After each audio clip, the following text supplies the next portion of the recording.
Gojira.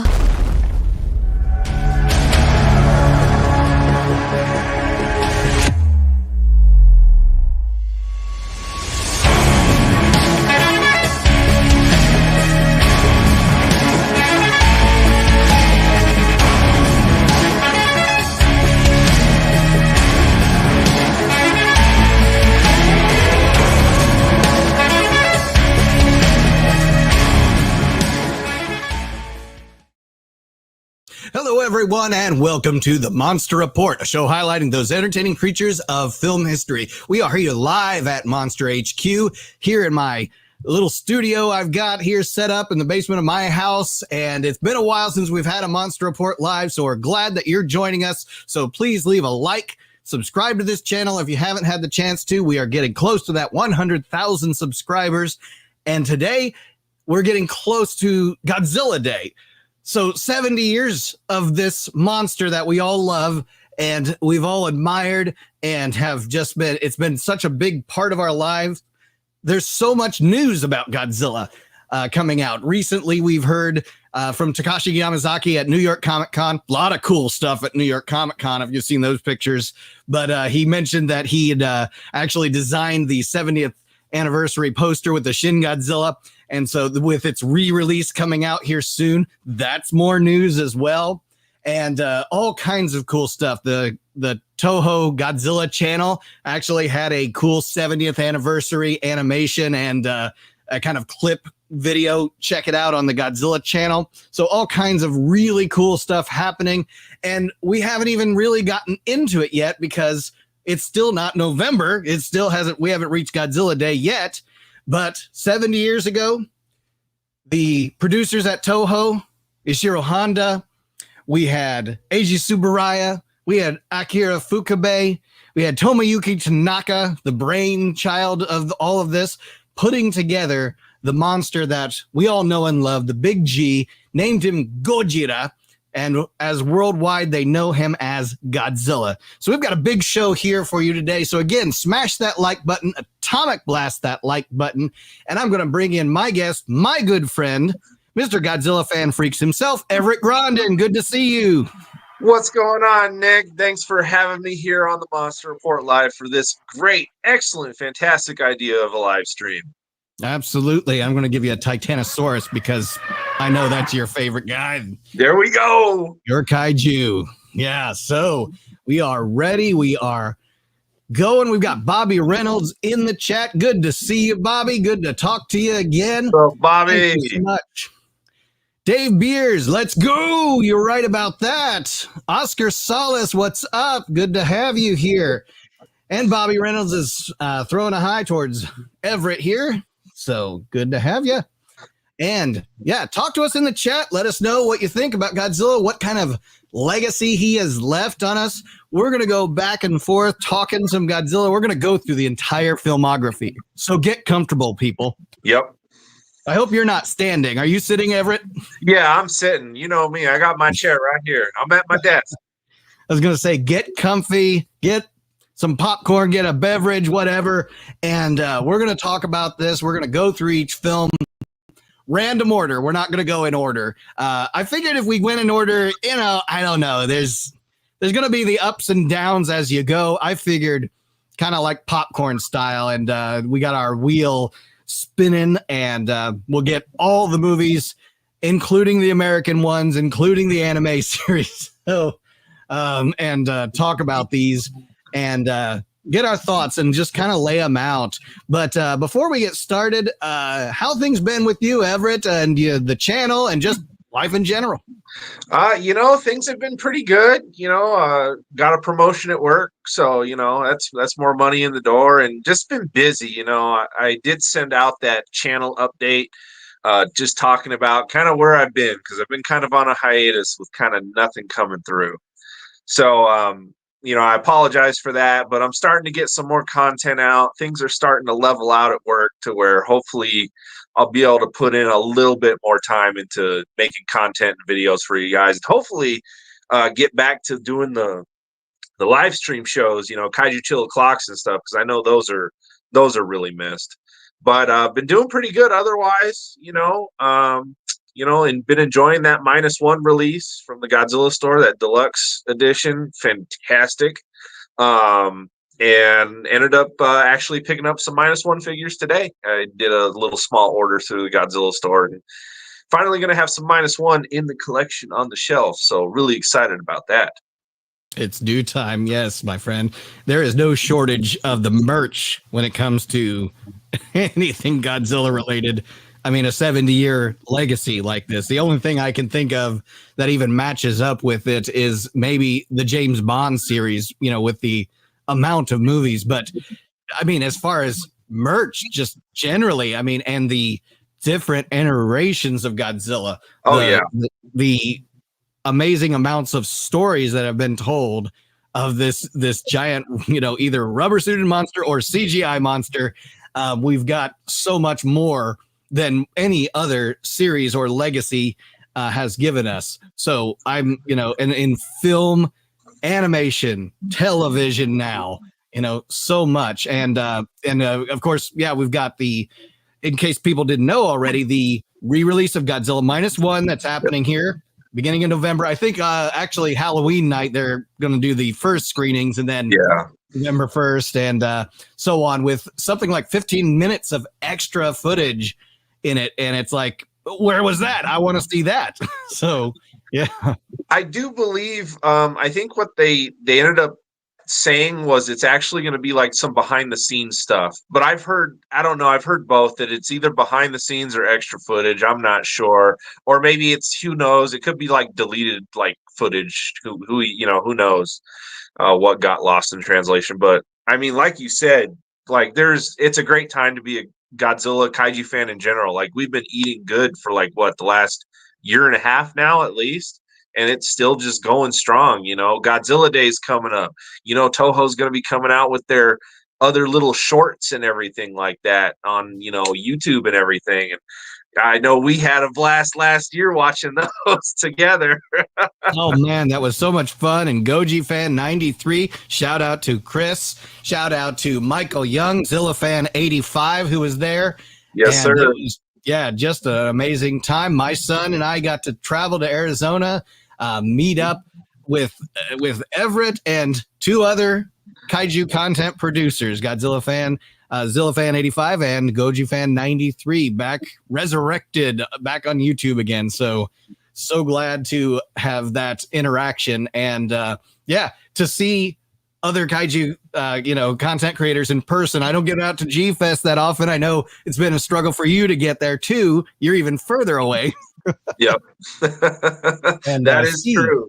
And see other fans. Oh, man. But no, great times. And before we really get into it, I just have to give a shout out for those who were at the festival last year. And if you've seen the videos, a good friend of mine now, Mr. Robert Webb, he was the guy at the festival last year who did the props, the amazing like 3D printed props and sculptures and stuff like that. And then he also had his Godzilla like battle armor costume with like the Ghidorah head on the axe and the spear and everything. And that guy is just so talented, great, amazing dude. Robert, if you're watching this, thank you again so much for what you dropped off at my house literally today. And what I'm going to showcase some of it here is Robert wanted some of these items to go to the right person, and he thought of me. And so I got one of his Ghidorah heads that he had that I actually just have a perfect spot for it to be mounted. So there's the Ghidorah head, the jaw articulates. And so I got a spot where that's going to be mounted now. Amazing. He did a Mechagodzilla head. And here is that. Oh, man. That thing is menacing looking. Oh, it is. And the teeth are sharp. But this is just way too cool. His work is absolutely beautiful.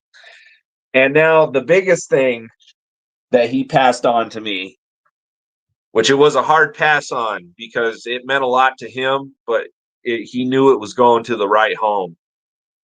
So I can't really show it. Well, I might be able to. Let me see if I can rotate my camera right. So if you guys see that property of Monarch type box, right? Yep. And on the inside, we have, let's see, there is the oxygen destroyer prop that he made. Is that showing up okay, Nick? Oh, yeah, we can see it. Serizawa has definitely put his work into that. So I have a full scale, pretty much replica of the oxygen destroyer. Incredible. Yeah. And I tell you what, I saw that in person too when we were set up out there at Tucson, and I was just like, is that for sale? And it was just like, no, he's showing off his handiwork. But yeah, Oscar, this is the same thing. I was like, wow, that's incredible. Yes, amazing work. I mean, goodness gracious, I was talking to my son Eli about playing Dr. Serizawa for, yeah, look, he's even got a gauge. Yeah. Playing Dr. Serizawa for Halloween. And I was like, maybe we could get a couple of 2-liter bottles and put something together, and that'll be your oxygen destroyer, and we'll paint it gray and stuff. And this guy just goes out and builds one. So let's just say I'm kind of having a pretty good day. And so, Robert, again, shout out to you, my friend. I know he said he was going to tune in, and I believe he is listening. Thank you again so much, brother. These are just awesome pieces. Not even to mention, he gave me a box full of 3D printed, like Godzilla type figures. And they're not painted, but I had the idea of painting some of them and possibly, giveaways in the future, whether at the next festival, which I would truly like to get that going for next year if possible, or just, giveaways in general if I ever do like a live stream or something like that. So, he was very beyond more than generous that he didn't have to do all that. So I thank you, Robert, again. Thank you so much. I am just blown away. All right, I'm taking up enough show time. Nick, let's go. Oh, you're all good. No, I'm all happy about that. And I guess speaking of giveaways, we will at some point take a little intermission and do a giveaway. So stick around during the stream if you're here with us. And we've got something to give away to you guys. So be ready for that. We'll get into the Godzilla discussions here. But I want to get a couple of the chats in. Dave Beers, thank you so much for this chat. And we've got he's my literal hero and lifesaver. He's been a fan since he was about 3. David, yeah, you're with us. It's crazy. Bobby Reynolds, it's crazy to see Godzilla being 70. He's had an amazing journey. Oscar, again, obviously the Monsterverse really stands out for him the most.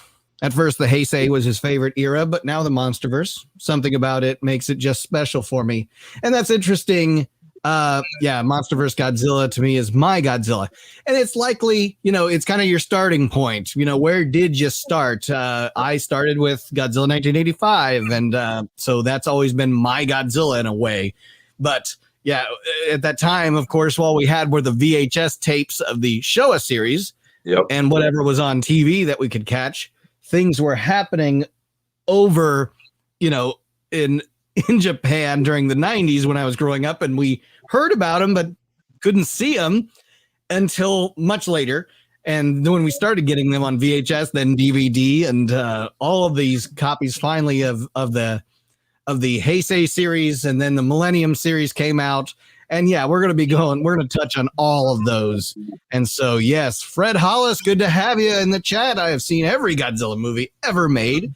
You're in good company. When I was coming up, we had something called Godzilla Theater.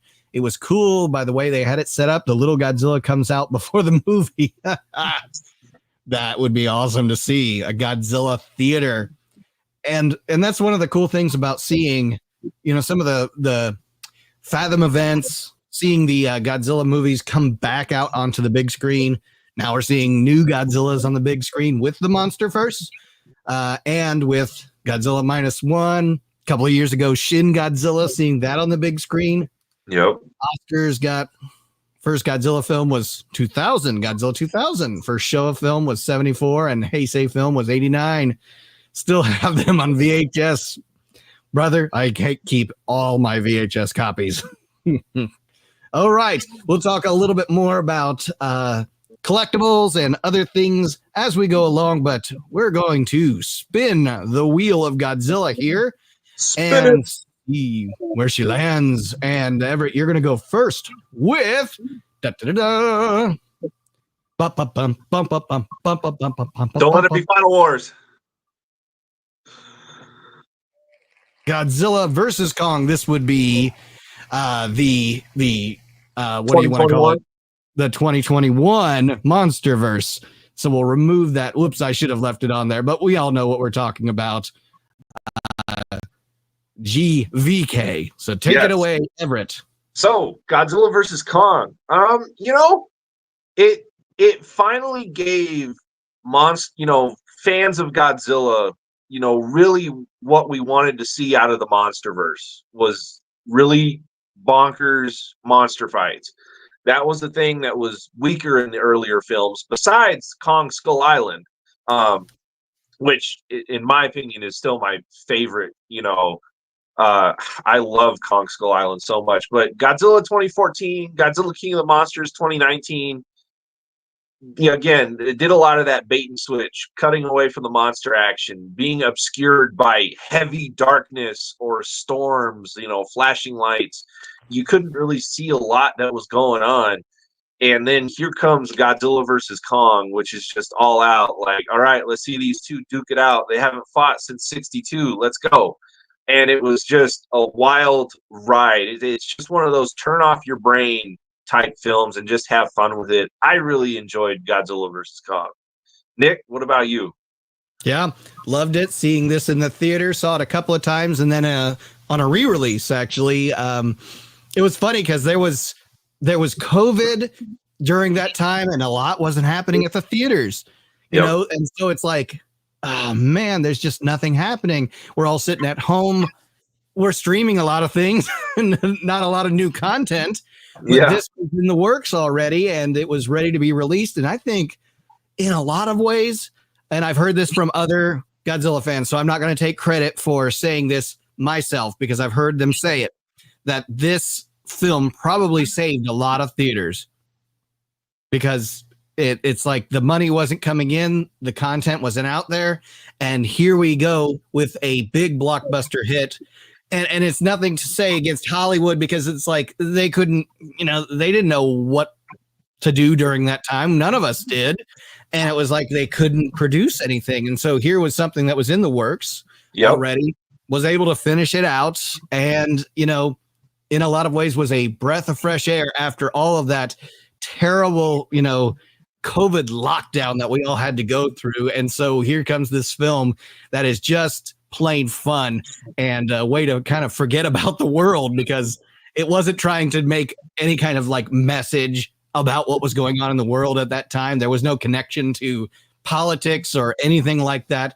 This is just seeing the fun stuff happening. I mean, there might have been some connections with, maybe corporate greed and things like that. But I tell you what, we kind of left that off to the side and said, I want to see these two duke it out and then team up against Mechagodzilla. So awesome film. Get a few chats in here. Kaiju Kim, good to have you. Godzilla. Love it when they always have those translations with the Australian accents or sometimes the British accents. They're saying Godzilla. Oh, man. Oh, Fred, what is your favorite Godzilla movie? And that's something that probably changes over time. So I guess if we can get that out between the two of us, I'll go first with mine. It is Godzilla 1985. That's just hands down. It was my first. It's my favorite. It's the one I rewatch all the time. And it's the one that hits me the most. It has the biggest impact on me. Everett. So are we just talking about, I mean, no closing thoughts on this. I mean, I really enjoy this film, but was there like, you asking me if there like, which film impacted me the most? Well, I'm just answering Fred in the chat. Fred Hollis, Oh, what's your favorite Godzilla oh, movie? favorite Godzilla movie. Sorry, I didn't see Yeah, the it's chat. okay. Yeah, For it's smaller on my end. it's okay. Yeah. So favorite Godzilla movie, Terror Mechagodzilla, hands down.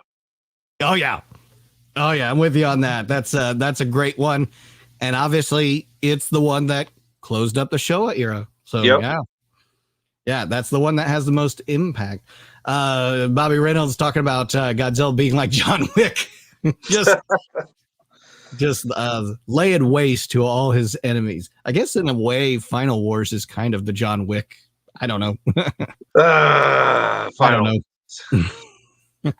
Yes, Oscar's favorite MonsterVerse film and my number one Godzilla film. So I'm guessing, yeah, the GVK.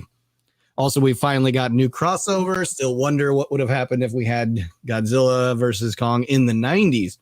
Would have been interesting. Yeah. Really would have. Especially if it was Tokusatsu, in men in suits. That would have been amazing. Yeah.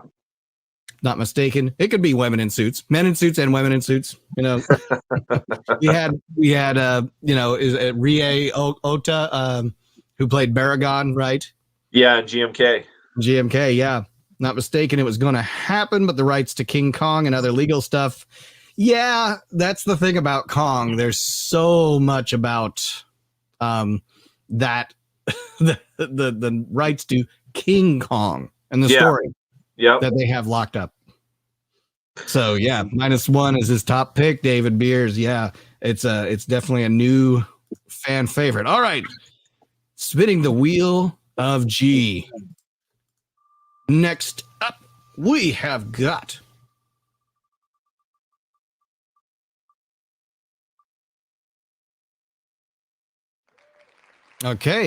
Godzilla against Mechagodzilla. Yeah, and the year of this, I think it was 2002. Yep. Because I always want to say 03, but it's strange. You always say like 1 year in Japan, 1 year in America. Sometimes they're the same, a lot of the times they're not. But yeah, Godzilla against Mechagodzilla, such fun. And I like the redesign of Mechagodzilla in this. It was very menacing. Not that I didn't like the Heisei series Mechagodzilla. Still love the Showa series 74 and 75 Mechagodzilla best of all. But this was really awesome to see. It was so strange to see the to hear the name Kiyu or Kiru or whatever it is. It's like, when did we start calling him this? Mechagodzilla was perfectly fine, but I'm guessing they wanted to maybe shorten the name so they wouldn't be spilling out so many syllables. But the fact that this was, remotely operated and it was also built around the bones of the original Godzilla, I thought that had a lot to it. This is one of the favorite trailers that I remade, actually, was Godzilla against Mechagodzilla, because it just had kind of this dramatic story arc with the female character who, had the regrets from the beginning of the film, showing that she had messed up and she had made such a mistake in panicking against Godzilla and got her teammates killed. And so, her trying to kind of come back from that and in a sense, forgive herself and be forgiven by others. And so that was, that redemption arc. I always loved that kind of thing about that. We'll get to the chats here, guys, in a second. Thank you so much for keep chatting, but we're going to pass this on to Everett. Godzilla against Mechagodzilla. Well, I do agree with you. I do like the Mechagodzilla design. It's not my favorite Mechagodzilla design, but the way Mechagodzilla was created, using the old bones and DNA of the original Godzilla, that was a cool concept and everything like that.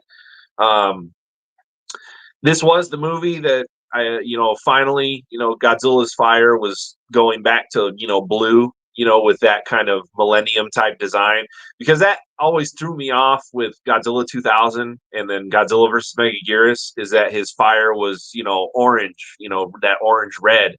And it's like, where's the blue, man? The blue's classic. And then, finally we had GMK, which brought back the blue, and then actually the blue in Godzilla against Mechagodzilla with that, keen millennium design, but other than that, I mean, it's an okay film for me. Again, I'm going to get a lot of hate for this, but the Kiryu, duo, in my opinion, I don't see the hype behind the films. That's just me. Like, they're okay, but I wouldn't say it's a favorite of mine by far. That's okay, because it's probably going to surprise some people about the ones that are maybe lower on our list versus other times. But it's like we still love them, we still watch them. But here's that to think about. But I didn't mean to cut you off. Sorry. No, you're good. Like, those are the things that I like about the film, though. Godzilla gets his blue fire back. They're tiny things, and then how Mechagodzilla is created, and then I do like the one scene in the film to where they're like backtracking in like Japan's like monster history of like who we've been attacked by. And, the Gargantuas get their time to shine, which was cool. So like, there are some things I do like about the movie. I will say I like this one better than SOS. I know SOS is a big fan favorite, but I don't know. I just don't see the hype. It's just me, though. Sorry if I'm ruffling feathers. No, it's all good. But yeah, it was the chance for Millennium to finally get a story arc between two films anyways. Yep. Yeah, we weren't getting that. All sequels to the original or new universe. I mean, it's kind of like when it comes to canon and Godzilla fans just laugh at you because it's like, what canon? Yep. We all know Godzilla versus King Ghidorah from 91 really ruined a lot of things and plot holes galore. I know. It's like, if you just don't think about it. Yeah, let's get some chats in here. Fred talking about the animatronic, the Cybot, the beautiful, beautiful Cybot Godzilla. So we had the suit and the Cybot. The Cybot, probably one of my favorite new X Pluses that have come out. And now they have a Bandai version of that too. Gotta take some collectibles, We always gotta go back to that. Sci-fi nerds, Donald, it's good to have you, brother.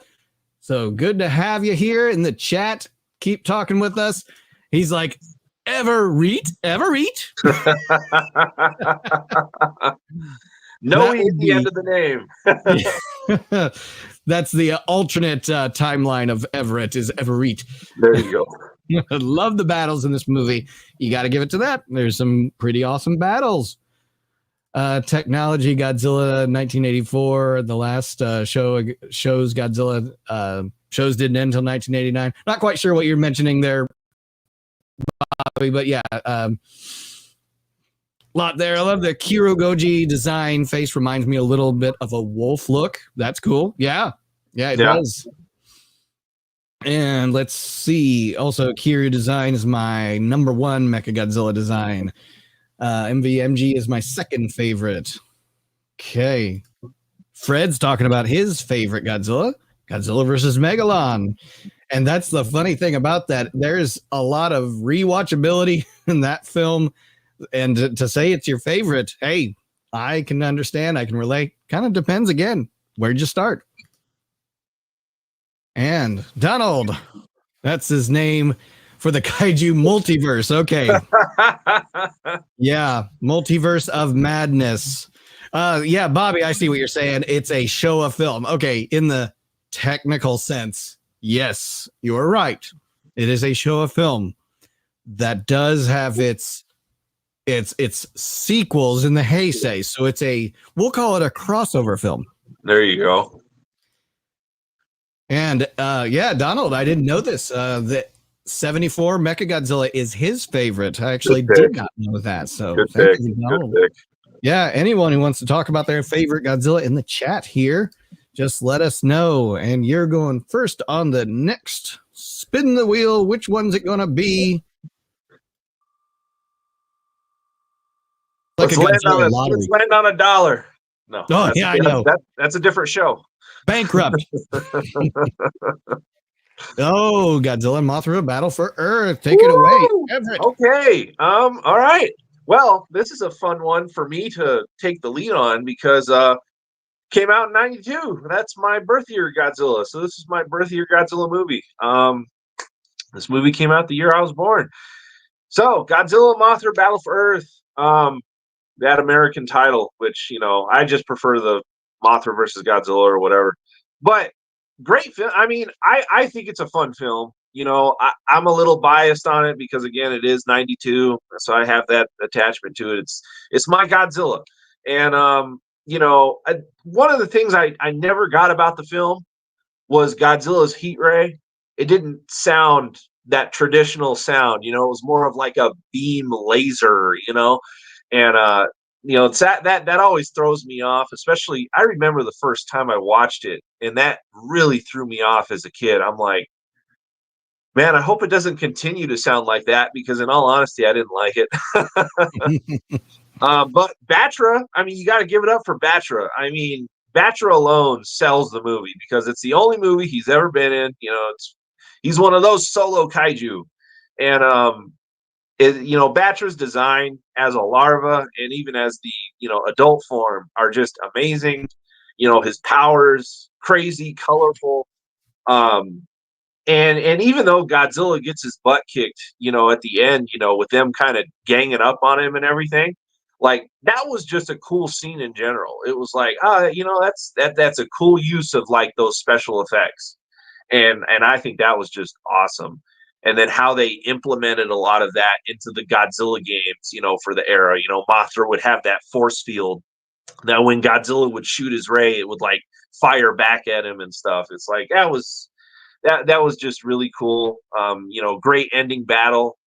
The human plot, I mean, it's there. I wouldn't say it's like one of the most interesting human plots, but of course, you got Mickey Sagusa returning, famous sidekick there. And yeah, Nick, what do you think about it? I want to hear your thoughts on this one. I did actually years ago. This is at the beginning of the Monster Report where I was doing some solo review scripted episodes. And I'll say that my opinion has changed a little bit on this one since that review.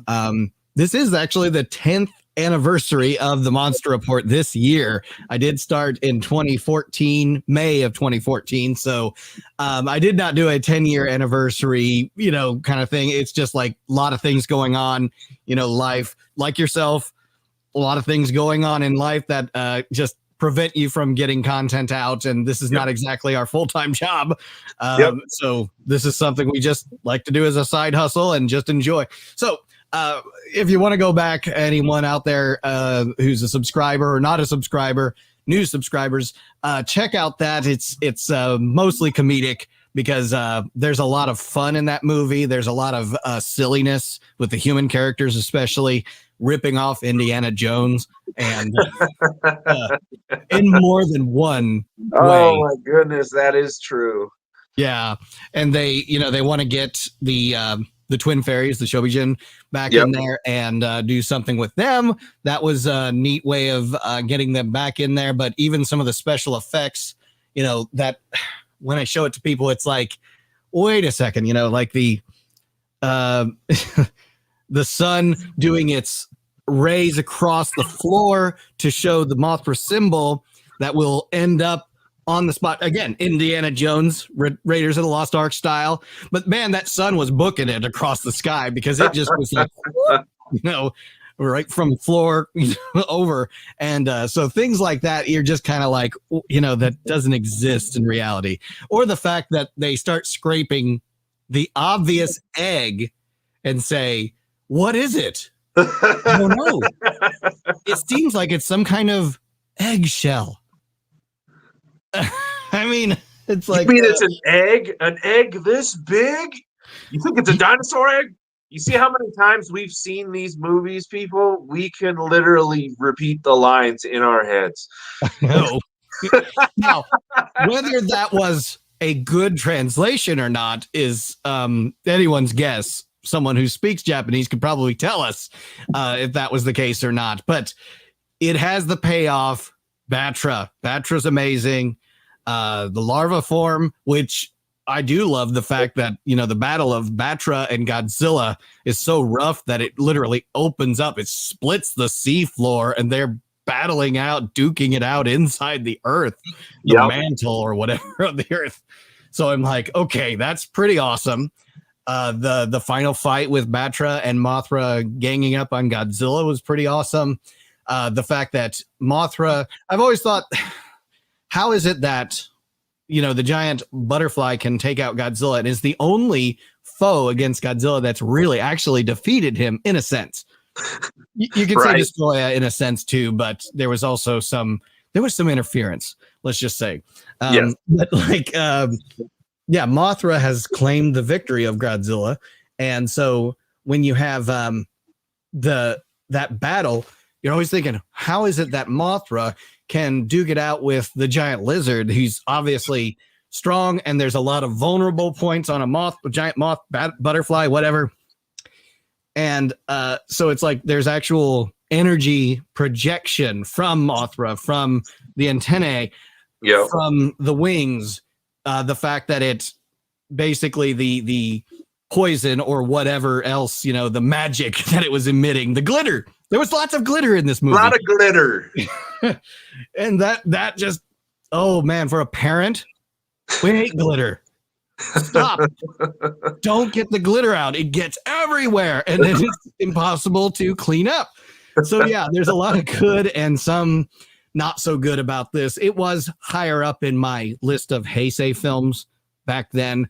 Now I think I've really bumped up Biollante more than it. Whereas I always struggled with Biollante when I was younger, and there were so many characters that I was kind of like, yeah, it's kind of hard to keep up with the human story, which we're not always into now.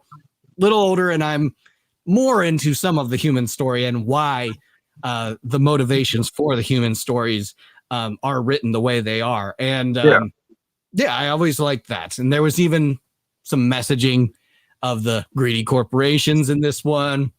Nod back to the original Mothra. So a lot that this film has going for it. But yeah, get some chat in here. Oscar loved this film, especially Larva Batra design is BA. Like it more than the image, the larva, form of Batra. Imago, I guess. So, but yeah, I tell you what, there was a quick transition from larva form for Batra into bat form. Yeah. And Mothra's got to do the cocoon thing and, have a glitter festival first. Yeah, Batra can just like snap his fingers and Yeah. I wonder if he can just like Hedorah. It's just in a flash of light.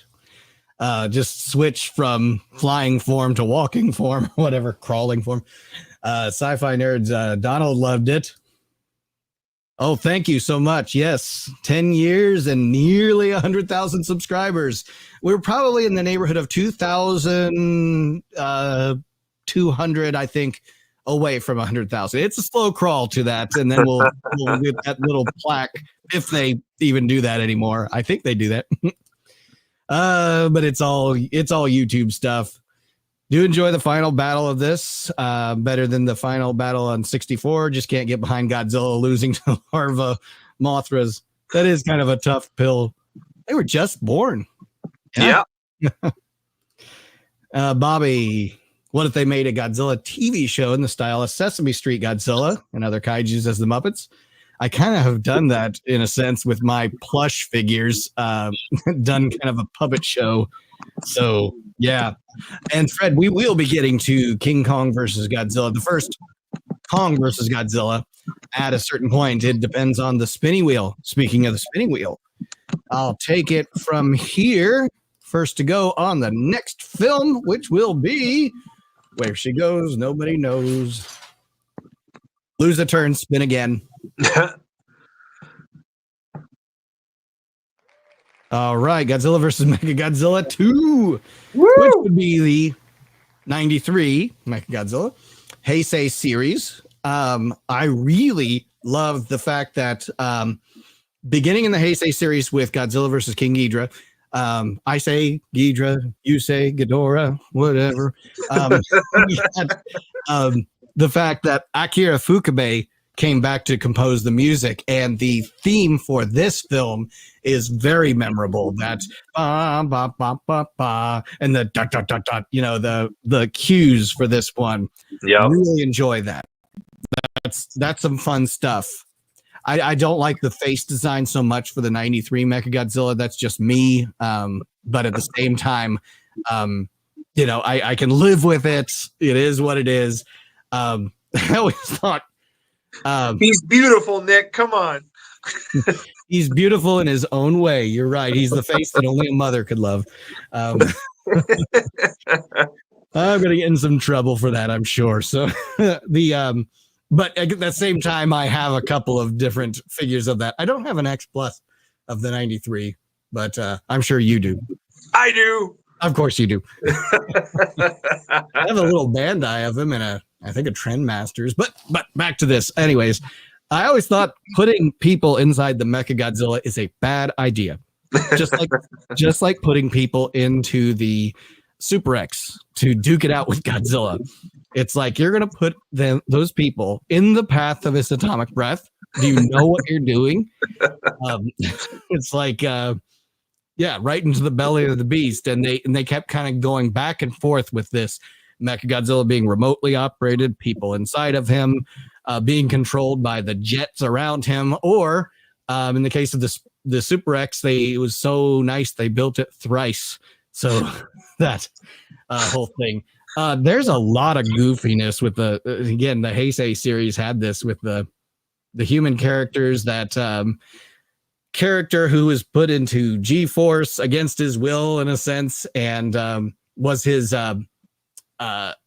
sort of punishment in a sense. I don't know. It was like being reassigned from the Garuda project, which that was kind of cool to see that kind of, you know, Power Rangers, Voltron sort of thing of the two crafts coming together to make something, you know, even better. So that was kind of, you know, a little nod to the kind of the mecha genre, mecha in anime and some other things where let's team up and we will fight against the bad guy. And this also had the Heisei first appearance of Rodan and the last Heisei appearance of Rodan. Yep. So Rodan didn't last long in this one, but it was cool seeing a different kind of version of Radon. Again, go back to my review. I've already poked fun at the fact that they do call him what the Japanese literally call him, which is Radon.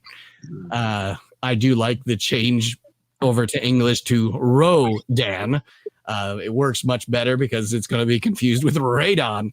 Yep. So yeah, but yeah, there's some cool stuff about this, and we have I have actually a shirt. Some of you guys may have seen this with the baby Godzilla in this one, where it's actually the shirt is called Office Kaiju. It is the baby Godzilla in this at a printer in an office, and yeah, so that's one of my favorite shirts. The kids love it too.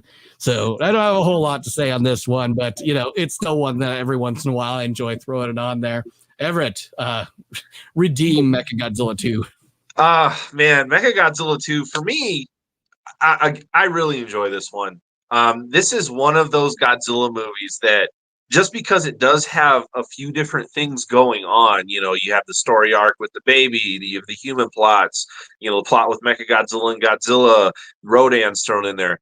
This movie seems to, like, whenever I watch this one, this is one of those Godzilla movies that, like, it seems like it's pretty long. You know what I mean? Like, it feels like, wow, this feels like longer than your average Godzilla movie. And, you know, that's something I've always noticed about it, and I've always enjoyed. Mechagodzilla, I love the design. I love the theme. Again, like you said, the score, the music for this one, absolutely amazing.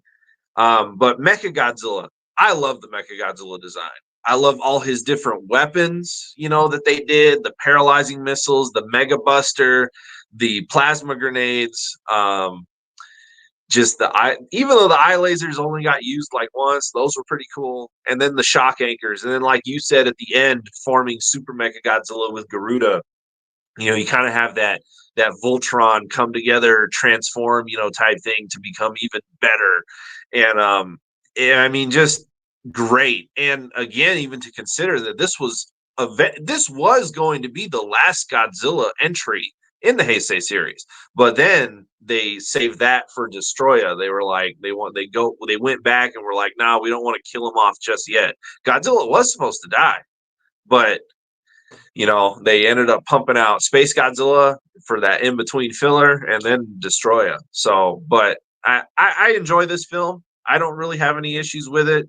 Another big thing about the Heisei series is that it's a lot of lasers, beam fights, not a lot of like that tooth and nail action. Godzilla and Rodan get up and close. Mechagodzilla and Rodan, they dance a little bit. And then Godzilla and Mechagodzilla, there's contact to contact. Like, that's another thing I liked about this film, is that it wasn't just a lot of lasers. Yes, there was still a lot of lasers, but there you got that bashing, they're hitting each other, type damage that does kind of lack in the Heisei series as a whole. So I really enjoy this film. I think it's great. 2 thumbs up for this one for me. Yeah. And one of the things I forgot to mention, actually, Everett, I completely forgot that there is that fight between Godzilla and Rodan in the mountains that is shot beautifully. Oh, it's amazing. Yeah, I don't know how else to describe what it's like, but the fact that they're not fighting in a city. Yeah, it's on an island. Yeah. And I mean, Son of Godzilla did that, some of the other island series in the Showa, but with the lighting of what they could do with the, in the time of the 90s, they can light things better with dark scenes and they still be able to show up.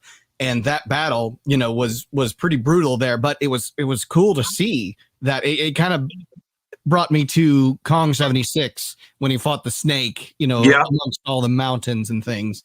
So I thought that was kind of cool to have that. Oscar is talking about the intro. Yes, that intro is pretty amazing. Yes. Yeah, he's looking forward to the Haya 93 Mechagodzilla. So Haya, yeah, cool. Bobby, would the Gigantus name make a return as the nickname for Godzilla? No, I don't think so. I don't think so. No, I don't think so. Yes, we did have the return of Godzilla's son. Interesting, they didn't give they called him Baby, at least in the English translation, but they didn't really give him like a name like Minya or anything like that. That would have been interesting. Eric Harker, good to have you. My good friend Eric, we have yet to meet in person, but I know you're just up the road from me. And I know you're into the creature features like me. So good to have you. King Seesaw, which I'm guessing is Seesaw. Seesaw is his favorite. Okay. Godzilla does have a lot of screen time in Mechagodzilla 2. You're right about that. Yeah. There's that to give it credit for. So I will take on the next spin the wheel. No, actually, you're going. Never mind. Yeah, I can count. I can figure things out. Speaking of Gigantus. Oh boy, man, Bobby, you were predicting the future there. So yeah, he was. Oh man, Godzilla raids again. Banana oil, yeah. I don't have a lot to say about this one. First appearance of Anguirus, awesome. This Godzilla movie evaded me for a long time. Even my dad, like me and my dad, that is one thing I will give to Raids Again, is that when me and my dad watched Godzilla Raids Again for the first time, we were both seeing it for the first time. And him being a longer Godzilla fan than I was. And it was just like, that experience, that memory, okay, I have that with it, but I don't know. It's the second Godzilla movie ever made. Got to give it credit for that. Coming off the heels of 54. But the scene at the end where they bury Godzilla in the ice, cool. I like all the explosions in the mountain and the use of the special effects and everything that way. Like, that was pretty good. Like, that was a fun scene. It was beautifully shot. I'm trying to give it as much credit as I can, Nick. Godzilla Raids Again. It's okay. Nick, on that note, I need more water, so I'll be right back. But go ahead, Nick. I'll let you take that one. Yeah, I'll take it. Wow, leaving me hanging. I'll kind of describe this from what I remember the first viewing of this. Just this film has one word to it: confusion, because you pick up the VHS tape as a kid, at least if you were like me growing up in the 80s and 90s.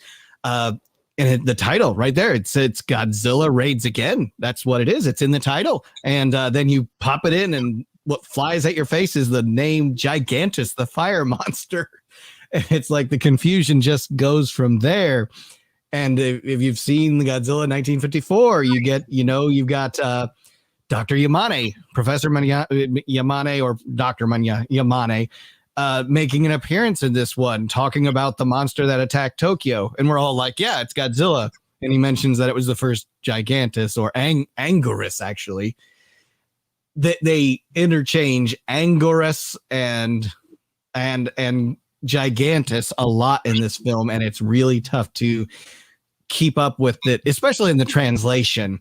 They also have the roars out of sync most of the time. They just kind of added a lot of roars.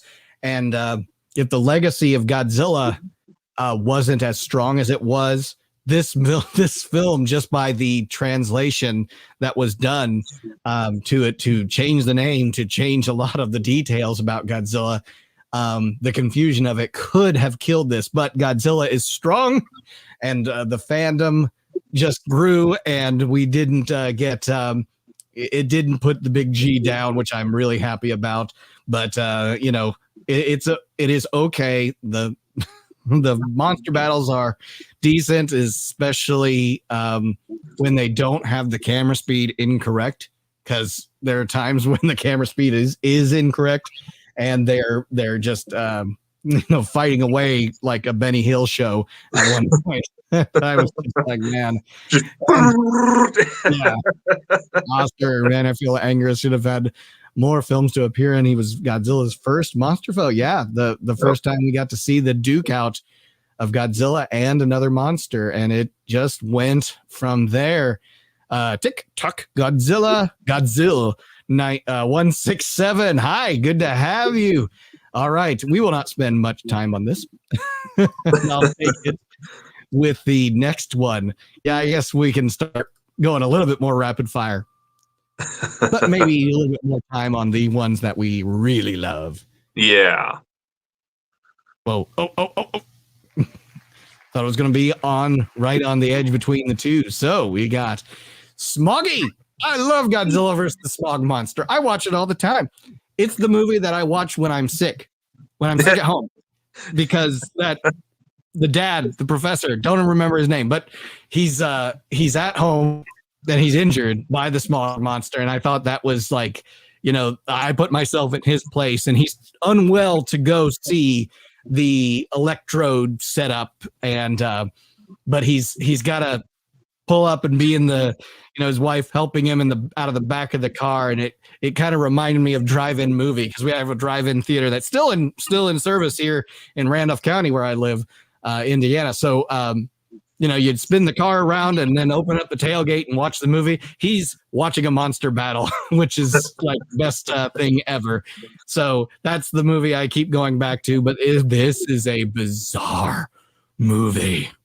This is the one I like to say to people: get to know Godzilla a little bit better. And we'll just say that this one did some experimentation. And like the last film we just talked about, Godzilla Raids Again, it did not ruin the franchise.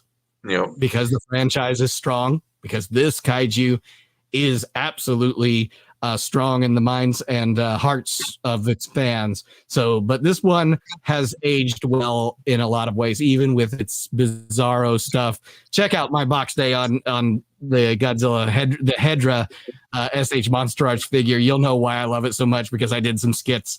At least it made Everett laugh. So, and take it from there, Everett. Oh man! Well, again, great job on those skits. Those are fantastic. People definitely go check that video out. Nick just did an awesome job. Godzilla versus Hedorah, the smog monster, however you want to say it and pronounce it. I love this movie. It is one of my favorites. Hedorah is just such an awesome monster. You know, again, it's bizarre, it's groovy.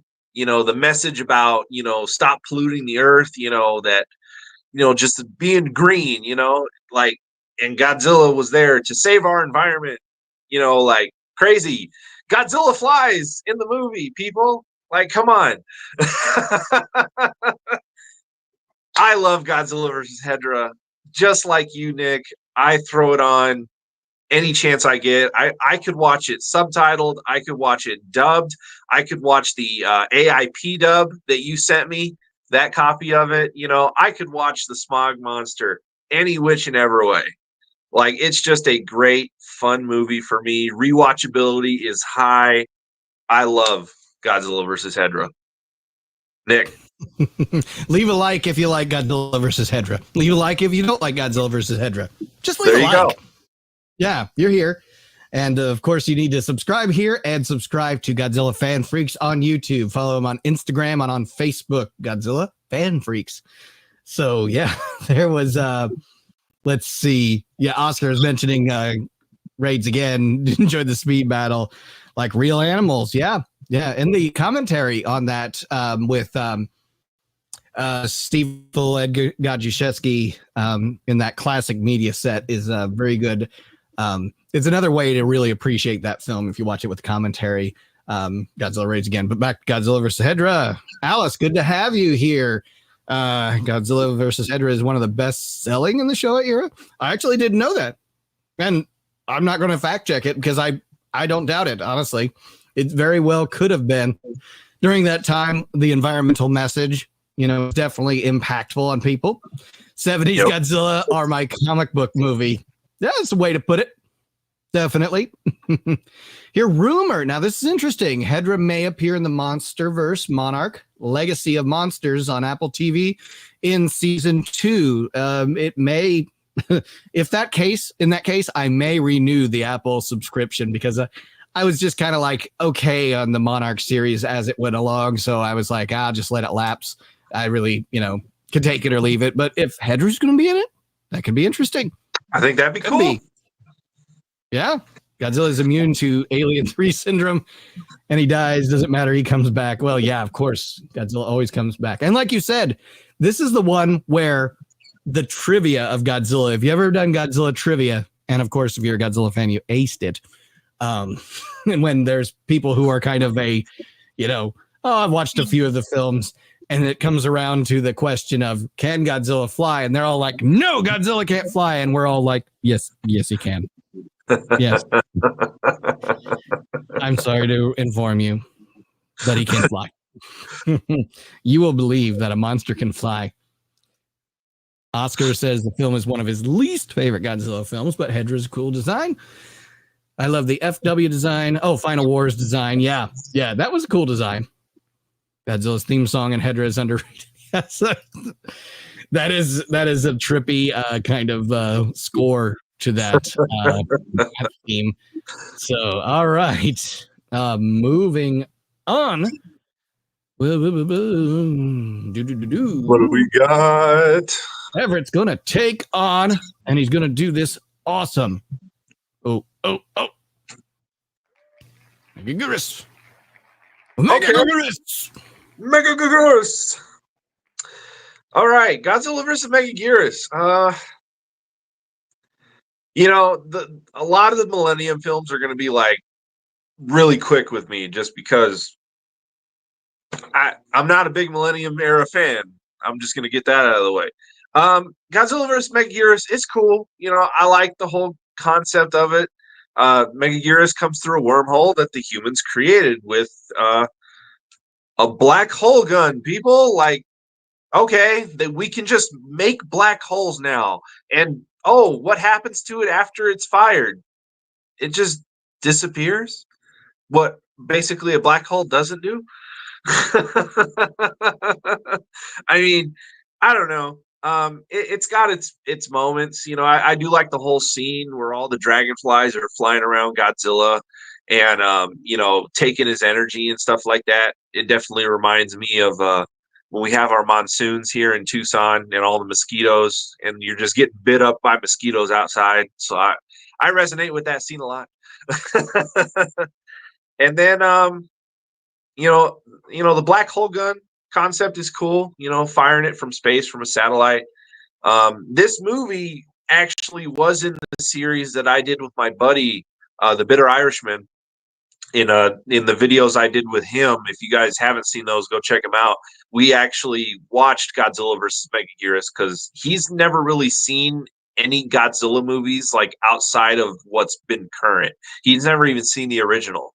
So we did like this movie series, and I had him pick some films, and Megaguirus was one of the ones that he picked, and he really enjoyed the horror type scene that is actually in this movie. That is like, it really throws you for a loop because it's like you don't expect a scene like this in a Godzilla movie. It's actually kind of scary.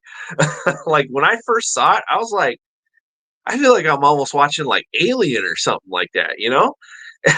And it throws you off. And but you have also, what is cool about this movie is it is the return of the Megalon, which originally appeared in the 1956 Rodan. So it's like you have that connection with the kaiju. You know, it's like this is actually an older kaiju, but it's actually more fleshed out now, fully in its own type of movie, basically. So you know, you have that, and that actually brings this point up. You know what would be cool is if we could like have a backstory, because if there was the Meganulons during the era where Rodan was around, I'm pretty sure there was Megaguiruses. So imagine a Rodan versus Megaguirus like film, like set in like prehistoric times or something somehow. Even if it was like a short, that would be actually kind of cool, in my opinion. Nick, what you got on this one? I'm not going to say much on this one because it's kind of low on my list. The script of this film kind of drives me crazy. It's just not one of my favorites. Yeah. Love it for what Diz mentioned here, the Godzilla body slam. Okay, that kind of redeems a lot about this film. I'll say that. But I'm going to you actually said almost about everything I was going to say, with the exception of one thing, and I'm going to put you on the spot here, Everett. Okay. And it's okay to say I don't know, because putting you on the spot sometimes. There's another film that this idea, this concept of the black hole or wormhole reminds me of when they, you know, experiment with something and something comes through unexpectedly, and you know, the story can, you know, unfold because of that idea of the something coming through, something small that becomes something large. And so is there another film that's out there, that non-Godzilla anyways, but you know, another film that that concept of the wormhole or black hole being out there and something coming back to Earth and through it that they unexpectedly happened, and then the story can unfold because of that? Is there another film that reminds you of? Nick, I'm just gonna say this right now. Yes, but I can't put my finger on what it is, and I'm pretty sure when you say it, I'm probably gonna know it because I know that has been done before. And that's my issue with being on the spot, because one thing that me and Nick have recently learned about each other is that we grew up with a lot of the same things. Like Nick is like, "Oh, you know this movie," and I'm like, "Yeah, that movie was amazing." You know, The Last Starfighter was one that was brought up. Like, not a lot of people know about The Last Starfighter. It is one of those kind of lesser known sci-fi films of that era. But and anyone in the chat too wants to chime in on this concept too. But yeah, you're not. Nick, you're maybe not on the same page with me on this one. What's the movie, Nick? I'm not gonna get it. I'll get some chats in here while you think, and while the chat maybe think. No, it wasn't The Mist, though I haven't seen The Mist, so I guess I don't know if that same thing has happened. Maybe it is, but yeah, the Mist is a good answer. but I'm Yeah. sure that's not what you're thinking of. What comes through in the mist? I guess I have never don't know. Is it? It's supposedly like a military, thing like gone wrong, and like they opened up a dimension to another world, and it like leaches into ours, but this world is like covered in this mist, and it's where all these different types of like creatures live and stuff like that, and it has its scary moments. It's cool. There's some cool creature designs. There is a lot of horror elements in it though. And then of course the ending is like, dang. That's all I'll say about that. Okay. Well, they're but still thinking of that. It wasn't the mist, but we'll give that to them. Yeah, just chat if you think about it. Yeah, the idea of the wormhole or the black hole and something unexpectedly comes through. What does that remind you of? Another film that they used that idea. Alice said she was mistaken. It was the wrong word, not best seller, but in her opinion, one of the best in the Showa era. I can get that. Yeah, it's people's favorites. Oh, and apparently Jet Jaguar was to appear. Okay, so they're getting Showa stuff in there. That's awesome. Okay. And of course, the shorts. The fact that we've got Monarch. We've got the shorts happening. We've got, a possible sequel to either GXK or Godzilla -1. So much cool stuff. Oscar likes Megaguirus, and the battle is long, focused on with little humor interaction. Yeah, I get you. Black hole disappear very slowly when it comes to science. Mad scientist. I kind of agree with TikTok Godzilla 19167. Yeah, it's one of my least favorites. Adrian, Godzilla Train 1090. What's up? Going on, Adrian? And Bobby, he must be a fan of the mist. It's like the fog. Yeah, that's another good one. Yep. Oh, the only thing that comes to mind is Godzilla vs. Space Godzilla with the black hole. No, I wouldn't be referring to another Godzilla film. I'm going to say it. And tell me if you, are with me on this. Hellboy. Yeah. Uh-huh. Yeah. Guillermo del Toro and the story of Hellboy. They were experimenting with some sort of, wormhole of some sorts that opened up to another portion of the galaxy or universe or what have you. And something small came through. And of course, it becomes something big. Yeah. In this case, it wasn't the villain. He's the hero. But yeah, that idea that something came through that was unexpected, that they opened up the door to this. So enough on this movie. We got to move on. Yeah. This one is like... It's going to be one of your longest streams ever. It will. Yeah, I hope you're with us for this marathon. This is the way you can marathon through Godzilla films, is just give us a couple of minutes on each. All right, I love Godzilla versus Megalon. Absolutely love this. I have so many VHS copies of Godzilla versus Megalon from the day. So many covers. Hardly any of them make sense. None of them have Jet Jaguar on them. And but still, this film is so entertaining. I love it. It's got so much of these craziness things happening. It's also kind of as a kid watching it and relating to the kid character there, that was something that I enjoyed as a young little Godzilla fan that I was growing up. And I was like, this really is pretty awesome. And then I'd always heard of this other tokusatsu, what have you, Japanese character of Ultraman. And so I kind of mistakenly, when I saw the trailer for this in a dinosaur documentary, Dinosaurs in the Movie, something to that effect, that I was like, oh, that must be Ultraman, because I hadn't seen what Ultraman looked like. And then when they refer to him as Jet Jaguar, I'm like, oh, okay, so it's another, mech style, fighting thing, but looking like a human. But yeah, and the fact that they brought Gigan back in this one, really great monster battle. There's and I do love seeing this. Again, I'm not going to spend a lot of time on this one, but I do love seeing this on the DVD Blu-rays that we have now, after it's had the chance to go through the process of upgrading it and getting it, the print upgraded. So because those VHS tapes, it was so dark at times you couldn't tell what was going on. Yeah. Yeah, seeing it restored the way it was, that print on the Blu-ray, especially that, the Criterion sets. Yep. Oh man, beautiful. A lot of things that I missed and a lot of things that were cut out of the VHS copy that you get to see now. So yeah, love Megalon. That was one of my favorite of the X pluses that I got was the Megalon X plus 30 centimeter. So that was that's a great film and a lot to talk about on it, but I'm going to throw this to Everett so he can talk about it. Well, I mean, I'm going to keep mine short and sweet, but Godzilla vs. Megalon, amazing. I love it. Jet Jaguar, one of my favorite characters of the Godzilla universe, amazing. I'm literally like right above my desk. I have the autograph picture by the suit actor, So it's like, I love Jet Jaguar, amazing. You get the famous Godzilla dropkick scene. Again, we get Gigan back in the game. I actually like 1973 Gigan design over the 72. Like there's something just different about like you can definitely see it in the head. Like there's something different with Gigan's face and everything, the way it was like sculpted and everything. So I actually prefer the 73 Gigan.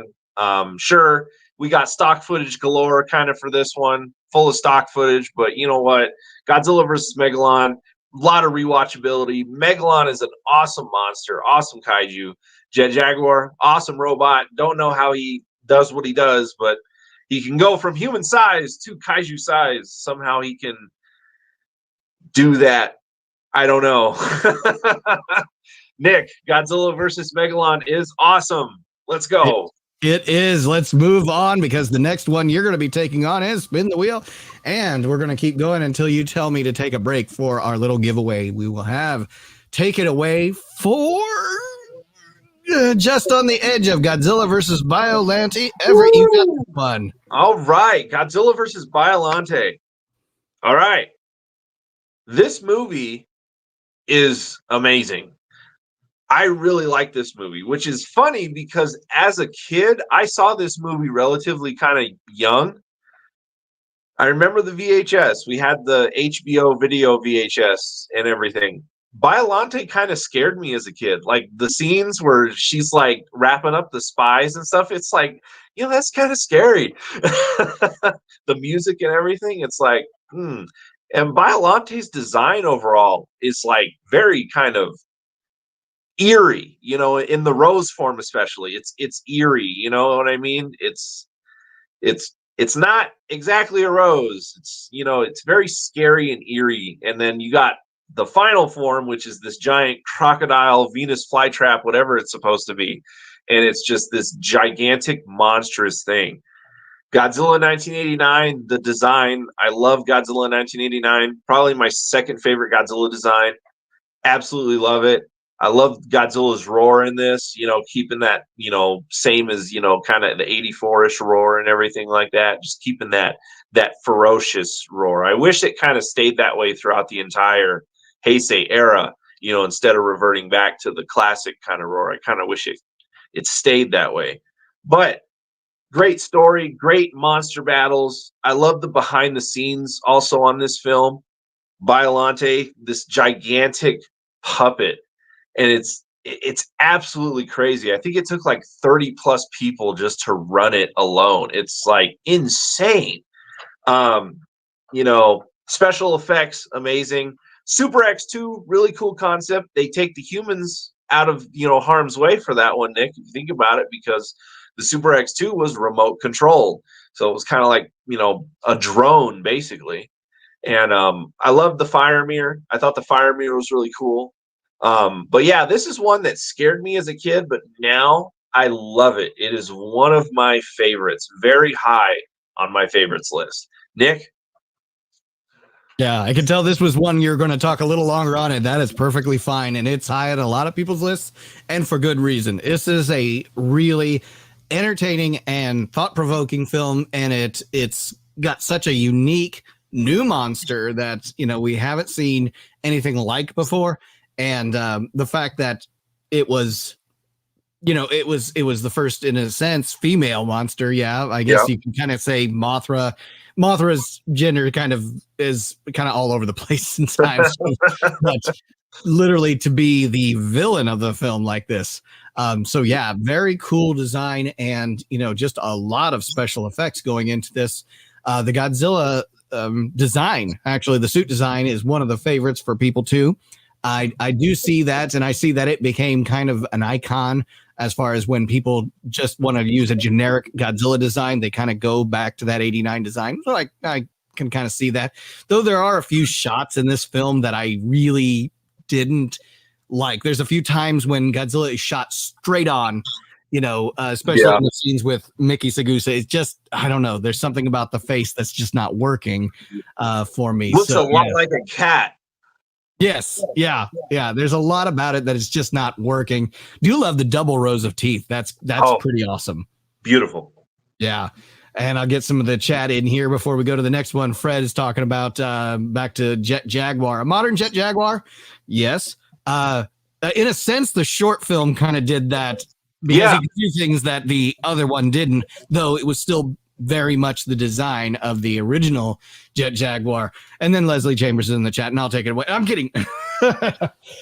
Everett, he is here to give you help.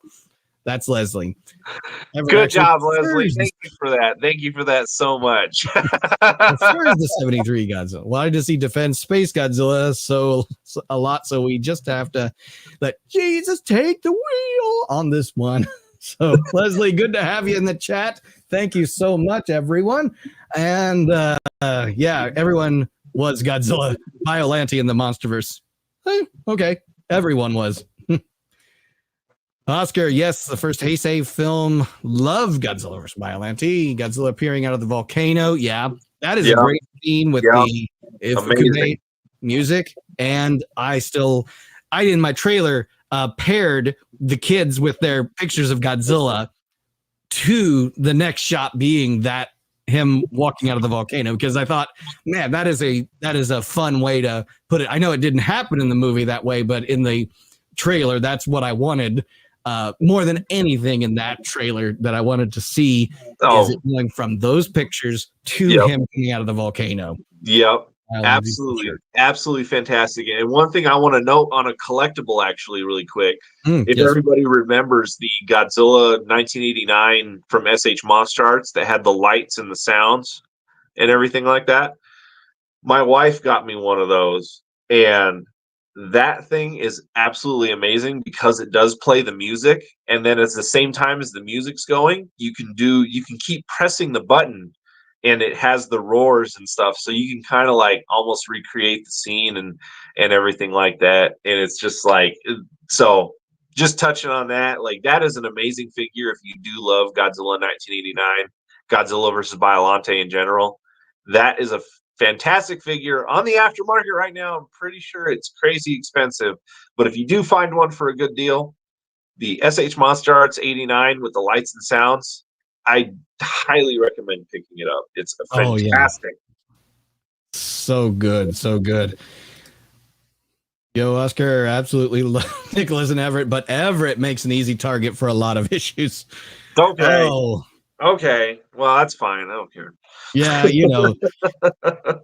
if you don't have Leslie, going after you, you might think he doesn't like you. So we love you, Leslie. Alice, Mothra is primarily female throughout appearance. You're right about that. Yeah, primarily. It sort of every once in a while changes. I guess in a sense, Biollante being very much the villain of this, whereas Mothra is primarily a protagonist in the films. And Dave Beers has a hot take. This is underwhelming for him. No, that's perfectly fine. You're entitled to your opinion, and I completely respect that. Bobby, thank you for the super chat. Have you seen this one Godzilla April Fool's trailer where Godzilla fights Mechagodzilla and Jet Jaguar? I can't say that I have. I don't think so. Yeah, send me a link, Bobby. Send me a link to that sometime. I know you got me on Facebook and other places, but yeah, I'm interested in seeing that as we switch away to the next one. And I'm going to take the lead on this one. There she stops. Bonus.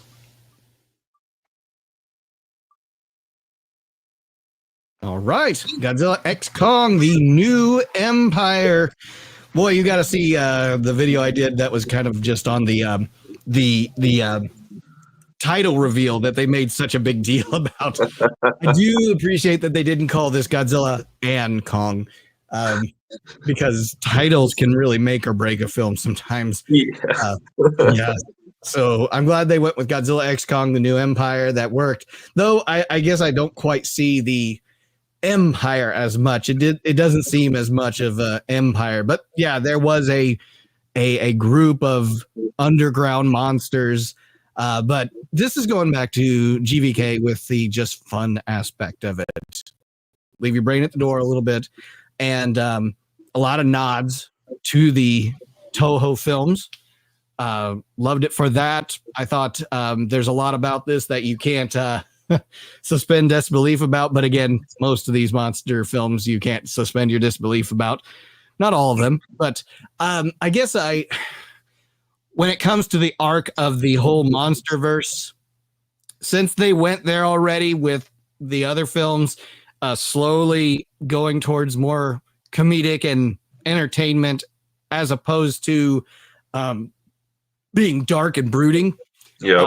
This one, with its color schemes, and the same thing with GVK with its color schemes, really took us, to a new level with the whole idea of this. Though there was something that was quite unique in this that I really did love, the fact that we had a journey of Kong and Shimo, and that was all unspoken, just body language and grunts and pointing and animalistic communication. I thought that was actually something that I could use as kind of a new way of exploring a kaiju film.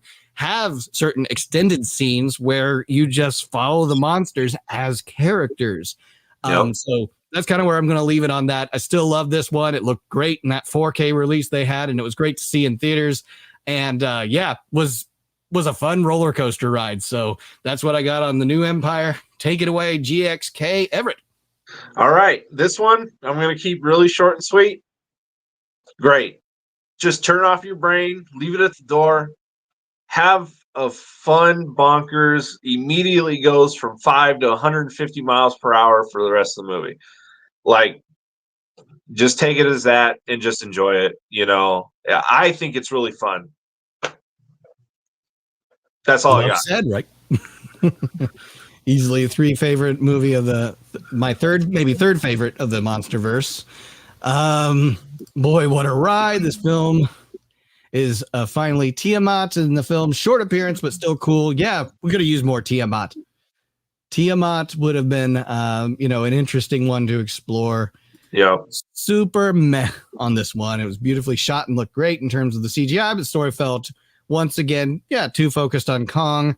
Leslie agrees with you. Should be called Kong, the New Empire. Godzilla, co-starring Godzilla. A film also appearing was Godzilla. Yeah. So new design almost felt wasted. I mean, again, everyone's entitled to their opinion on this, and we all can still be friends after this because we still can take or leave these films. So there's a lot that was focused on Kong. You're right. And us Godzilla fans wanted more Godzilla. The Kong fans probably wanted more Kong in the MonsterVerse. So, that's, again, you could take or leave what you got. So Everett going stand up to the plate. He's going to take on the original Gojira, 1954, and I guess you could throw in King of the Monsters, the Raymond Burr, American release in with this. All right. Well, Nick, I will say, how about, since this is Gojira, after this one, how about we take that little intermission, do the giveaway, got another little fun thing to do here on camera as well. I feel like that'd be good, right? Oh, yeah, that's absolutely great. So, right after this, stay tuned, guys. We have got a little giveaway for you guys. The first to get it wins, and so it's a little giveaway. It's nice, and then Everett's got some surprises to show you too. So, take it away. All right. Amazing. Absolutely amazing. Like, there's nothing bad you can say about this movie. You know, this is the one that started it all for me. At 3 years old, right? You wouldn't think a 3-year-old would like watch this movie 3 times a day for like a long time. My parents said I did that.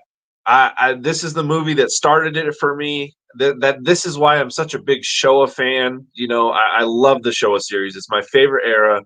Godzilla 1954, absolutely fantastic. There's nothing bad you can say about it. I mean, it's just amazing. Very first Godzilla film, just fantastic music score, fantastic special effects, and just amazing. Like, even King of the Monsters with Raymond Burr, I even do appreciate that cut of the movie. You know, it is a nice Americanized version of the film. It's really well done. Um, yeah, Nick, go ahead. That's all I got. It's it's the one that started it all. And it's the one if you have not had the chance to see it, both American and Japanese versions, it's the one you need to see.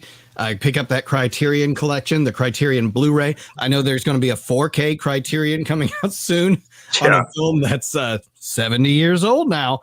So, and there's a lot about that the damage in the film is permanent. So, even though you're restoring it to 4K resolution, still look good on your 4K TV, but you're also not going to get any more than what you've probably seen in the Blu-ray. But it still is going to look great, and that's still worth picking up. And watch it with commentary. The guys in there and those commentaries. We've got commentaries from both Ed Godzilla and Steve Rifle on the Classic Media one, and then on the Criterion one. Blanking on his name right now. Someone in the chat save me, but his is really great too. It's a fantastic. In fact, I've got it right here. Why shouldn't I just look at it? It is David Callett, yes, who also did the commentary on the Classic Media Ghidra, their three-headed monster. So, anyways, it is fantastic for its time period, especially being shot in black and white. First time, trying this tokusatsu thing and getting all of the creators together to take a chance on this film that is like 6 months after this terrible event happened, which is the Daigo Fukurumaru, which is the lucky dragon number 7 or lucky dragon number 6, whatever it was, the lucky dragon incident where a fishing boat came too close to the nuclear test of the Bikini Atoll, and the first victim being the radio operator of the new hydrogen bomb. And so that would be like a 6-month span after 9/11 making a 9/11 movie. Okay, the wound is still a little bit open, but yet they went there. They were able to make this film, and it was a cathartic thing for the Japanese audiences. And then we have the American audience appreciating Raymond Burr carrying us through that to relate to and have us kind of narrate the film, but at the same time, make it look like he literally was there. As a kid, I bought the fact that he was there. And, as I watched it later in life and realizing, oh, wow, yeah, that's how they shot it to make it look like he was there, but he really wasn't. But, he brings a lot of weight and just seriousness to the film.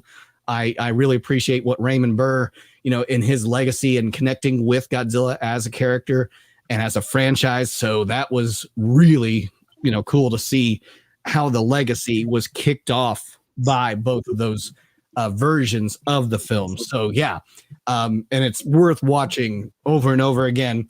As a kid, I was finding all the VHS copies of the Godzilla films, but this was the one that I was having trouble finding because there was maybe a couple of companies releasing it. And I do remember, going into these used VHS stores all over the place, not rental stores because we had those too, but we had no place I could find this in the Suncoast or the Music Lands and all of those stores in the malls, but there was a used place that had a copy, and it was near a copy of another film. And I was just like, boy, this is obvious. I don't care what it costs. I have to have that because I'd seen 1985, I'd seen Gigan, Megalon, Mechagodzilla, a lot of these other great films, and I'm just hooked on Godzilla. And they make all these references to the original Godzilla in 85, and it's just like, I've never seen it. I need to see it. It was like, I go to a Simpsons reference when they were trying to find Radioactive Man comic book #1. You know, it was that holy grail kind of thing. And it was, to me, that was the holy grail. Now there's so many copies out there. It's crazy. But to be able to see, you know, obviously the American version. And then I remember going into college, they had, you know, eBay was becoming a really big thing for people and buying things overseas. And so I bought not DVDs, but VCDs, video CD-ROMs that you could watch on your computer, not a DVD player, of these films that were out there and, you know, subtitled in English. And so I was able to get a copy of Gojira and see it in not great quality, but, you know, enough that I was like, wow, I see that this is nearly a different film. And, not in tone, but just in how it's unfolding. So yeah, if you haven't seen the original Gojira, what are you doing? Go out and see it. But yeah, it's the one that kicked it off. And let's take some of the chats. So Oscar, respect the film, but it's one of the least films that I need to be in a mood to watch, that he needs to be in a mood to watch. I agree with that. Do prefer the Raven Ver version. And yeah, I recognize how important this film is. Leslie's talking to us. I really do, but I don't believe the mentality that some fans have that this film needs to be in everyone's top 10. Yeah, no, that's perfectly fine. Yeah. And even here's the 56 version of the original. Raymond Burr's inclusion made that film still super serious and kept the spirit of the message from the first film perfectly intact. Yep, can't disagree one bit with that. Neither can Oscar. Had 54 in my top 10, but over time it's changed a lot. It's in my top 20. And again, it's a film that you have to be in a certain mood to watch it. Yeah, you can't just pop it in because, yeah, there are times you're just kind of like, oh, I'm kind of depressed. A lot of people died. Oh, it's like, oh my, yeah, the destruction and the human toll. And that's more than fine, Oscar. I just don't agree with the laughable notion that a person's dedication to the fandom is dependent upon whether it's the first film that sits in your favorite list. Yes, because for some people, the list might be in its rewatchability, the entertainment value that you gain from it. It's still not one that you dislike. It's just maybe not the one that you replay and rewatch as often. Exactly. And it's like, you know, Leslie knows this. It's like, I respect this movie just like him. But you have to remember, this movie's not in my top 10. It's nowhere to be seen in my top 10. And then when I did the Collect All Monsters episode with Leslie and Michael and Eric, and we did the FBI, the Sea Monster set, and talking about that was the one that they were like, what would you watch the Sea Monster more than? And I said the original 54. And, it's like, you have to be kind of in a certain mood to watch it. The Sea Monster you can throw on any time. So it's like, I do respect 54, yes, but I do agree with Leslie. Like, you don't have to like 54 in order to like consider yourself a fan. Like, if it's not up there for you, then that's okay. But as long as understand the history and the respect behind it, then that's what counts. Yes, absolutely. And let's just take a time to appreciate the beautiful poster art. Look at the 70 years of Godzilla -1. And this design of this poster was by the director of the film himself, Takashi Yamazaki. And it is returning to the theaters Halloween night and November 1st. So if you get the chance to see it and there's 15 minutes of additional footage out there, or 13 minutes, something like that, to check that out. It is a beautiful film. It may be in your top 10, it may be in your top 20, it may be off your list, and we can still be friends, right? Because I can't get enough of this film. But yeah, I mean, it's so amazing. And got a lot of rewatchability, but it's also one that you do have a certain mood to be into because it's very somber places. But yeah, Oscar, oh yeah, love this poster. Yeah, and I was gonna say, Donald, get the chance, find it out there. I did post a link on the Monster Report Facebook where you can, and I think Everett, you did too, where you can click a ticket thing link and you can find where it's playing close to your zip code. So yeah, check that out. So Everett, let us know what you got for people out there to give away. All right. So tonight we do have a little giveaway, and it's a little digital code that I have that I'm willing to give out to pretty much whoever can type in all the info first, whether you're doing it live or if nobody here wants it, and then somebody else can get it later when they rewatch it or whatever. So what we have up that Nick will put up on screen momentarily is the Tremors 7-movie collection. It is yours for a digital download for whoever can get that first. Not really Godzilla related, but still Tremors, fun little, kaiju, type flicks that are very present, in the fandom. I feel like if you're a Godzilla fan, you probably know what Tremors is, type deal. Oh, yeah. And this is all 7 movies? Yes, I believe so. That's what it says. That's definitely something for someone to pick up that code. So Everett's been very generous to share it with you. So come after it, get it. And if you did get it and get it in your collection there for all those different streaming services or whatever, let us know in the comments that you're the one who speed typed in all those numbers to redeem that code. So let us know as you're going. This is one that I did the trailer remake for the first film. That's the one I always love to watch. But no, the second one I really appreciate too. I haven't actually watched too much of the next films after the second one, but yeah, they're fun movies and a fun new kind of monster idea. It reminds me a lot of the sandworms of Dune. Yeah. Yeah.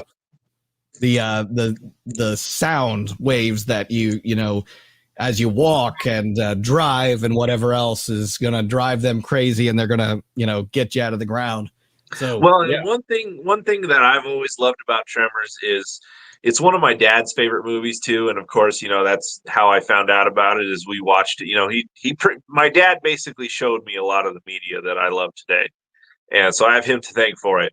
But with us living in Tucson, Arizona, a lot of desert. It's not quite Nevada, but it's pretty similar.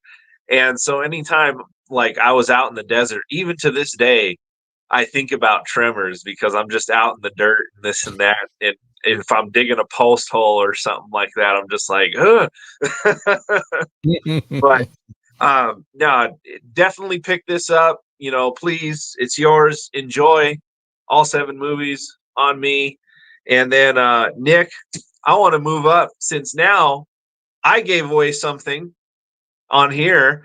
I'm going to open a giveaway that I technically got through Nick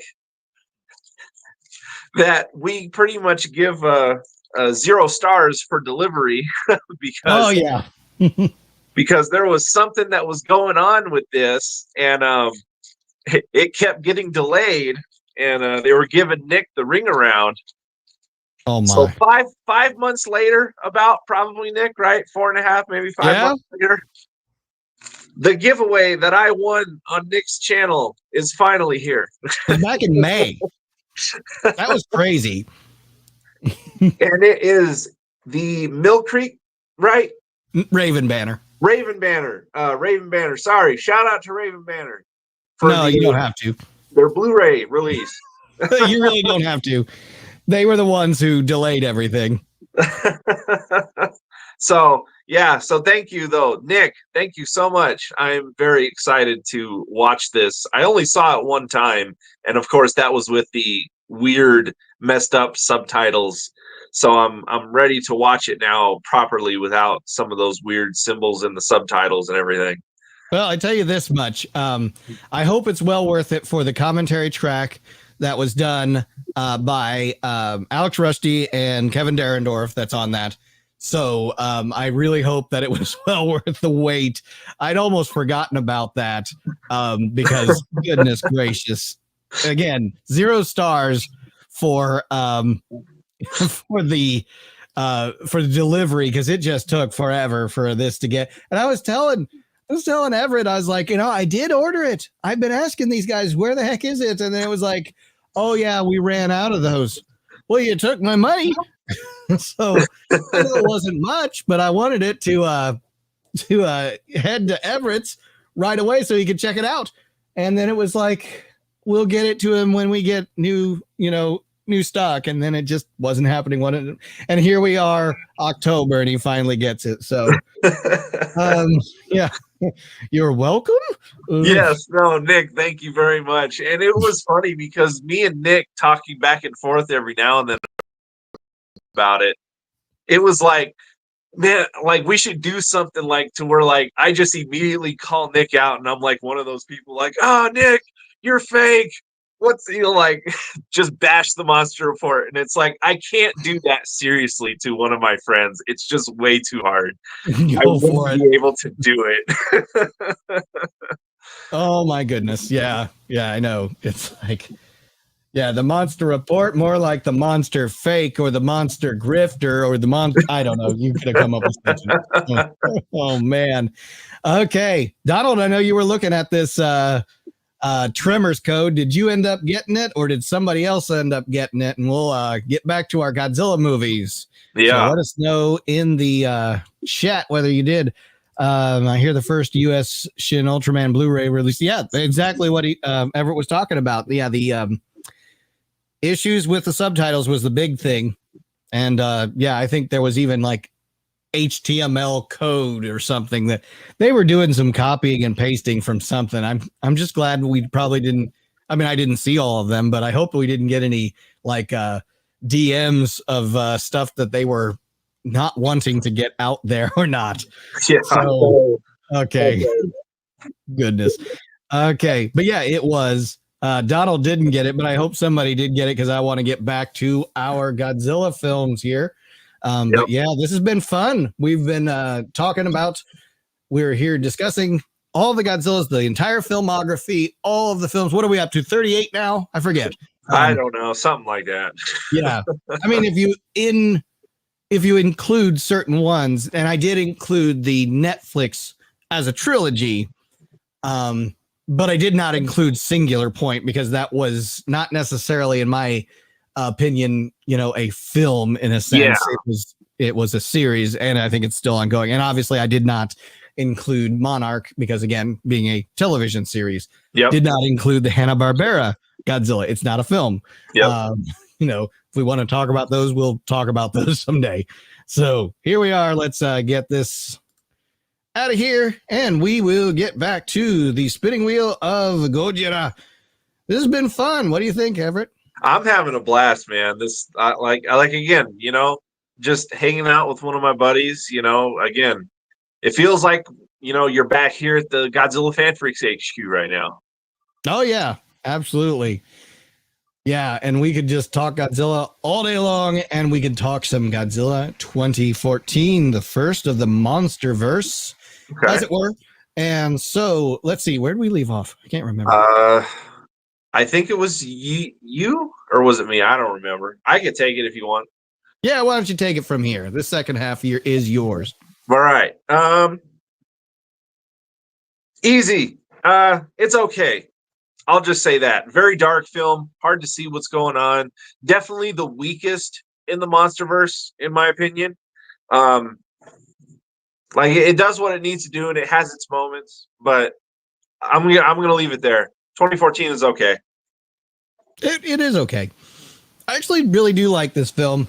I like rewatching it, probably because it took me back to the time when I did get to see it in the big screen, and we got to see an American Godzilla that we could really appreciate.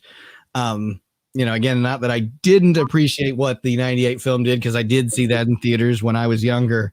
This one, it's definitely got its flaws. It's definitely got its moments where I felt like it was more could have been done.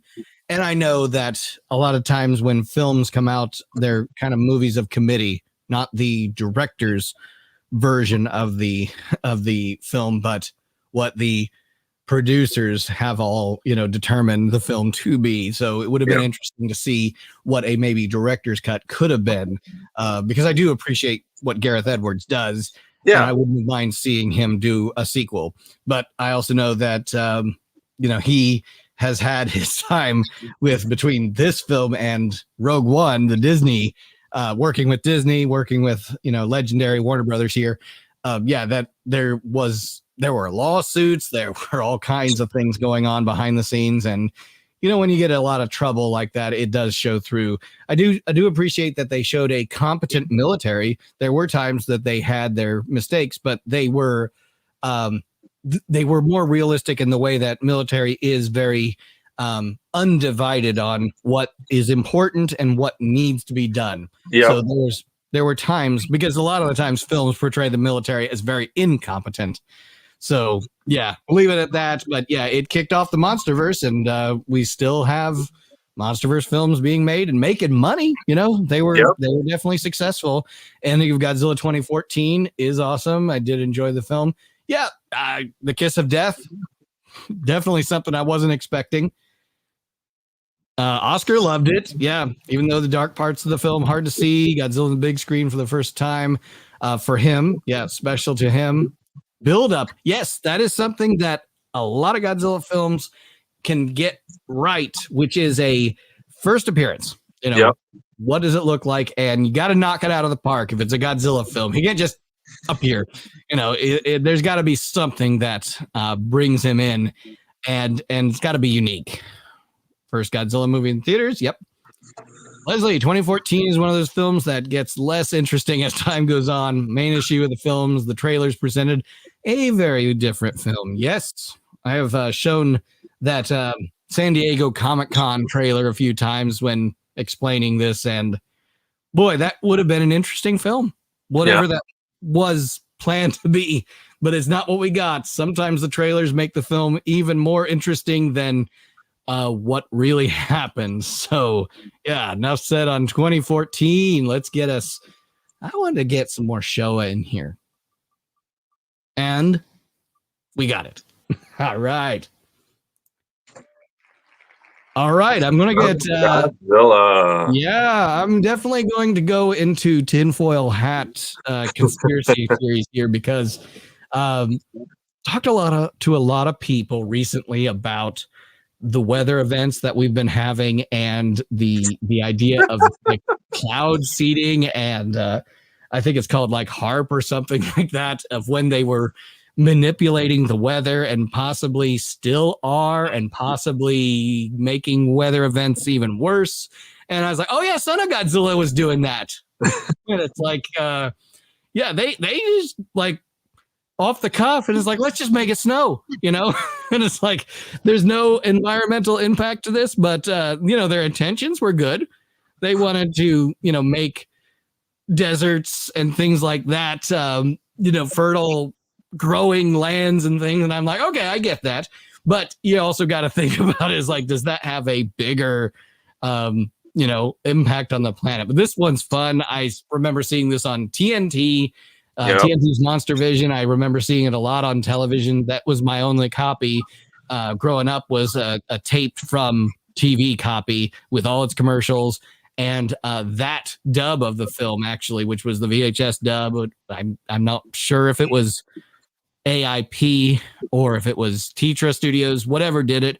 That's the dub I really like. And then later on the DVD and Blu-ray releases that we got the dubs. I don't know if we got a Blu-ray necessarily, but we got a DVD dub of it that just do not like that international dub of this film.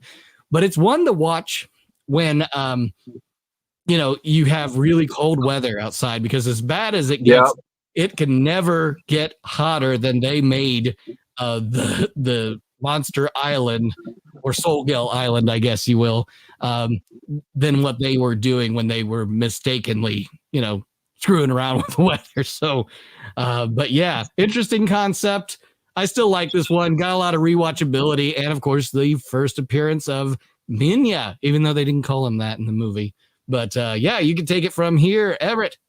So, Son of Godzilla, again, it's not one of my favorites of the Showa, but I enjoy it. The Godzilla design itself, the suit, gets a lot of hate. You know, they call him Toadzilla, whatever the other names are. I like it. You know, I like the 67. I'm glad that I have the 50th Memorial Box Bandai version of it. Like, it's a great figure, great representation of it, captures the suit perfectly. And, you know, we get to see Kumonga, which, you know, back when this movie came out, you know, when I watched it, I didn't know it as Kumonga. It was Spiga or Spiga, you know, and then, you know, the giant praying mantis, that's what they were. They were just giant mantis, you know. I didn't know of Kamakrus and Kumonga until like later. I was like, oh, that's what their names are. It's like I've known them by different names, and I still refer to Spiga or Spiga. You know, it's fun. Minya, you know, ugly, whatever. he's a dope sometimes. But the whole story itself, it's cool. You know, again, the weather changing, you know, whole scientific experimentation, you know, kind of cool. Again, done on an island setting, so, you know, not really any like your normal city setting or anything like that. So I do like it for that as well. I do like the Godzilla movies that take place on islands and stuff like that. Like, they're very fun, colorful films. You can watch them anytime. You know, you don't really have to be in any particular mood for them. A lot of rewatchability, like we've said. Son of Godzilla, 2 thumbs up. I enjoy it. Oh yeah, really great. And got some chats to catch up with. Shin Godzilla was Godzilla's 200 first Godzilla film he saw in theaters. Yeah. Leslie, 2014 has one of the best first appearances. Yes, we talked about that. The idea of the reveal. The reveal's got to be good. I did a top 10 reveals, and 2014 was definitely in there. Speaking about Godzilla, did anyone get the recent Godzilla Encyclopedia book that came out? No, I did not get that book. No, not yet. I want to. I've seen it on the Godzilla Store website. I want to get that one, but I haven't gotten it yet. Okay, you got something on Leslie here. 67 suit is one of his top 10 favorite G suits. He'll take his beating like a man now. Maybe you can let us know why it is that it's your favorite one, and maybe we can agree or disagree with you, Leslie. But yeah, to me, it's not one of my favorites either. But at the same time, sometimes it takes you back to an era, and I guess sometimes that's what it needs to be. But Leslie, let us know why. I like the 67. I mean, again, I don't hate it. I think it's interesting. I really wish I had the 30 centimeter figure. That is one figure that at the time I wasn't in the right spot to order an X Plus figure. You know what I mean? So I missed out on that 30 centimeter 67. So it's like, if there was one X Plus I really wish I had in my collection right now, it would be a 30 centimeter 67. Like that, that's to me, that 30 centimeter is it's the chef's kiss to the 67. It's amazing. Yeah. It's a nice teaser from Monster Island, Son of Godzilla, and then Gojira is also mentioning first movie that mentioned the concept of Monster Island. Yes, yeah, it's an island of monsters. Leslie, glad the evolved one. Okay, Leslie's gonna stir the pot a little bit with this one. Glad the evolved 2024 Godzilla exists now, because the 67 design can no longer be accused of the worst G design ever. Wow. And there you have it. Screenshot it, clip it, go after Leslie. I'm sure he can come right back at you just as well. But, you know, I'm not the biggest fan of the evolved either, but, you know, some people like it. It's just not for me. But this era of kaiju films is not my era, I guess. So yeah, take me back to the, you know, the Godzilla of the fierce, dark, and, you know, scary and at times fun. But yeah, maybe the 67 doesn't look so bad if you're comparing it with Evolved. So there you have it, people. Go after us. Come at me, bro. Man, we still got a lot left. Yes, I was gonna say maybe We got more to rapid fire. spitfire. We got to spitfire this. Okay, take it away. Your hot take on King of the Monsters 2019. Fun film. A lot of fan service for the Showa, era people. I mean, a lot of Easter eggs. I mean, a good group of Easter eggs. Again, it kind of gave us what we wanted, but still was obscured by a lot of flashing lights, storm, obstructions that way. And yeah, so King of the Monsters 2019, good. Could have been just a little bit better, but you know what? I really enjoyed the score of that film. I really wish they continued that throughout the Monsterverse. I really miss hearing those classic scores, modernized, and it was just so that was a highlight for that. But that's what I got. Yeah, Nick, Bear McCreary did awesome with that score. He took the words out of my mouth with that one, and seeing, an upgraded version of Ghidra. I would have loved to see them call him Ghidra, but that's just me. That's my way of saying it. I guess I don't know. It was, and I'll explain this when we get to Ghidra, the three-headed monster, why I call him that. But I don't down anyone for calling him Ghidorah. Everyone calls him that too. You call him that. I don't care. Just don't call him late for dinner. But I do appreciate that. I would have loved, though, a little bit more of an iconic sound out of Ghidra, because there's just something about this that is just, I don't know, it just takes you there. And if they could have done something that was so memorable, but can you tell me what it sounds like, the Monsterverse Ghidra? It's kind of there, it's kind of memorable, but it's not really, Yeah. So to me, it just wasn't enough for me. So yeah, Oscar loved it. Still a bit dark. Also, looking back, they killed Ghidra too early in the Monsterverse. I also feel like this film should be a two-parted film. Yeah, it could have been split up. At least in this movie, they respected King Ghidra, Rodan, Mothra. Yeah, we had an awesome Rodan design and reveal. The reveal was pretty awesome. They didn't derail from what they did in Godzilla, the 98 movie. Favorite Monsterverse film for Leslie. Favorite part of this film is their treatment of King Ghidra as a character. Also, Leslie, settle this. Ghidra or Ghidorah? And of course, you're you're writing into the text. So I don't know if you can convey that or not. Phonetically, given a lot more respect than he's gotten in a few classic Toho films. Yeah, he was a great design. And he invoked a lot of fear out of the audience. So what am I going to talk about next? Speaking of whatever. All right. I love Destroy All Monsters. One of my favorites. Lots of rewatchability. This is my New Year's tradition. I don't know why. I can't explain it, but this is the film I watch with my family on New Year's Eve to bring in the new year. It has nothing to do with that, but yet it's the one I like to watch. It's the Avengers, to bring everyone together as much as they could have and given Varan the shaft. And he's way in the background back there, but he's there. He's there. So still got to see more Varan. But if you haven't seen Destroy All Monsters, check it out. It's an amazing movie. It's so well put together. And it was all of the classic Showa masters at work. Ishiro Honda, Akira Fukube, Eiji Tsuburaya. For the most part, he was still, dealing with a lot of health issues at that time. We had, Haru Nakajima, all of the great, and you have a great cast. A lot of the Toho Studios series actors. And I'll shut up now so we can keep plowing through these. Take it away for Destroy All Monsters. Nick, DAM, damn. Destroy All Monsters is amazing. Destroy All Monsters is fantastic. I love it. It's one of my favorites, very high up there. I really wish Baragon was also a little more in it, just like Varan. They kind of gave Baragon Baragon got a little bit better treatment than Varan, but not by much.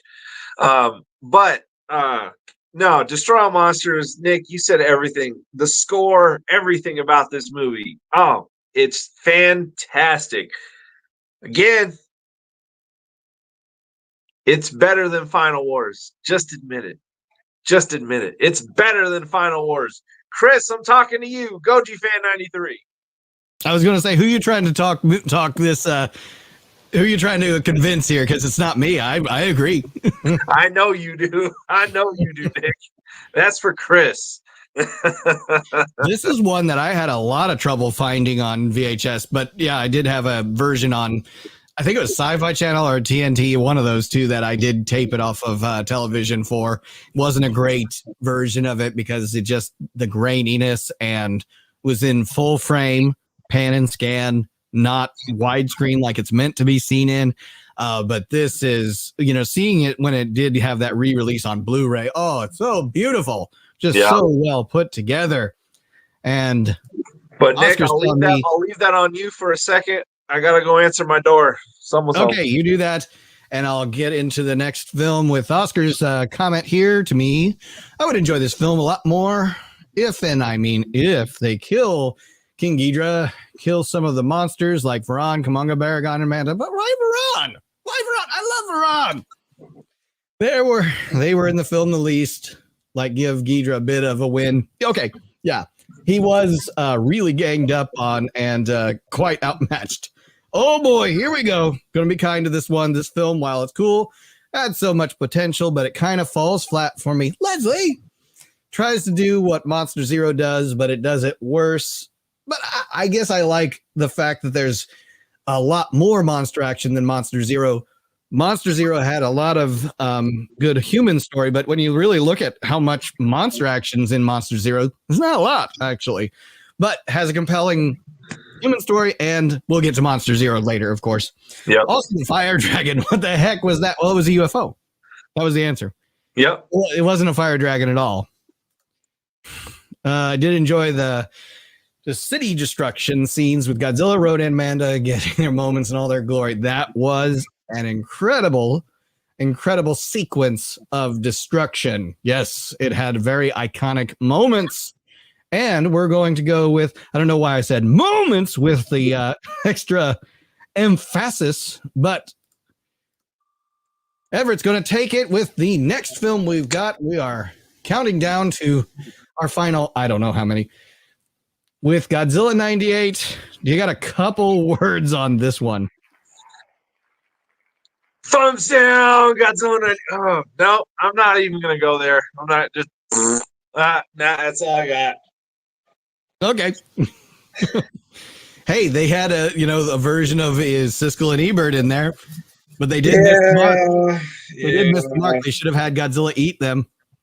Nick, go ahead. Okay. Moving on.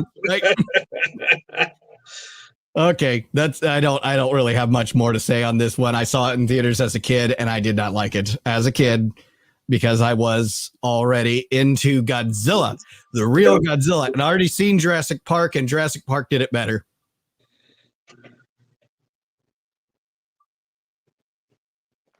Your favorite Godzilla design, right? Maybe I took the words out of your mouth. 62, sorry. Yeah.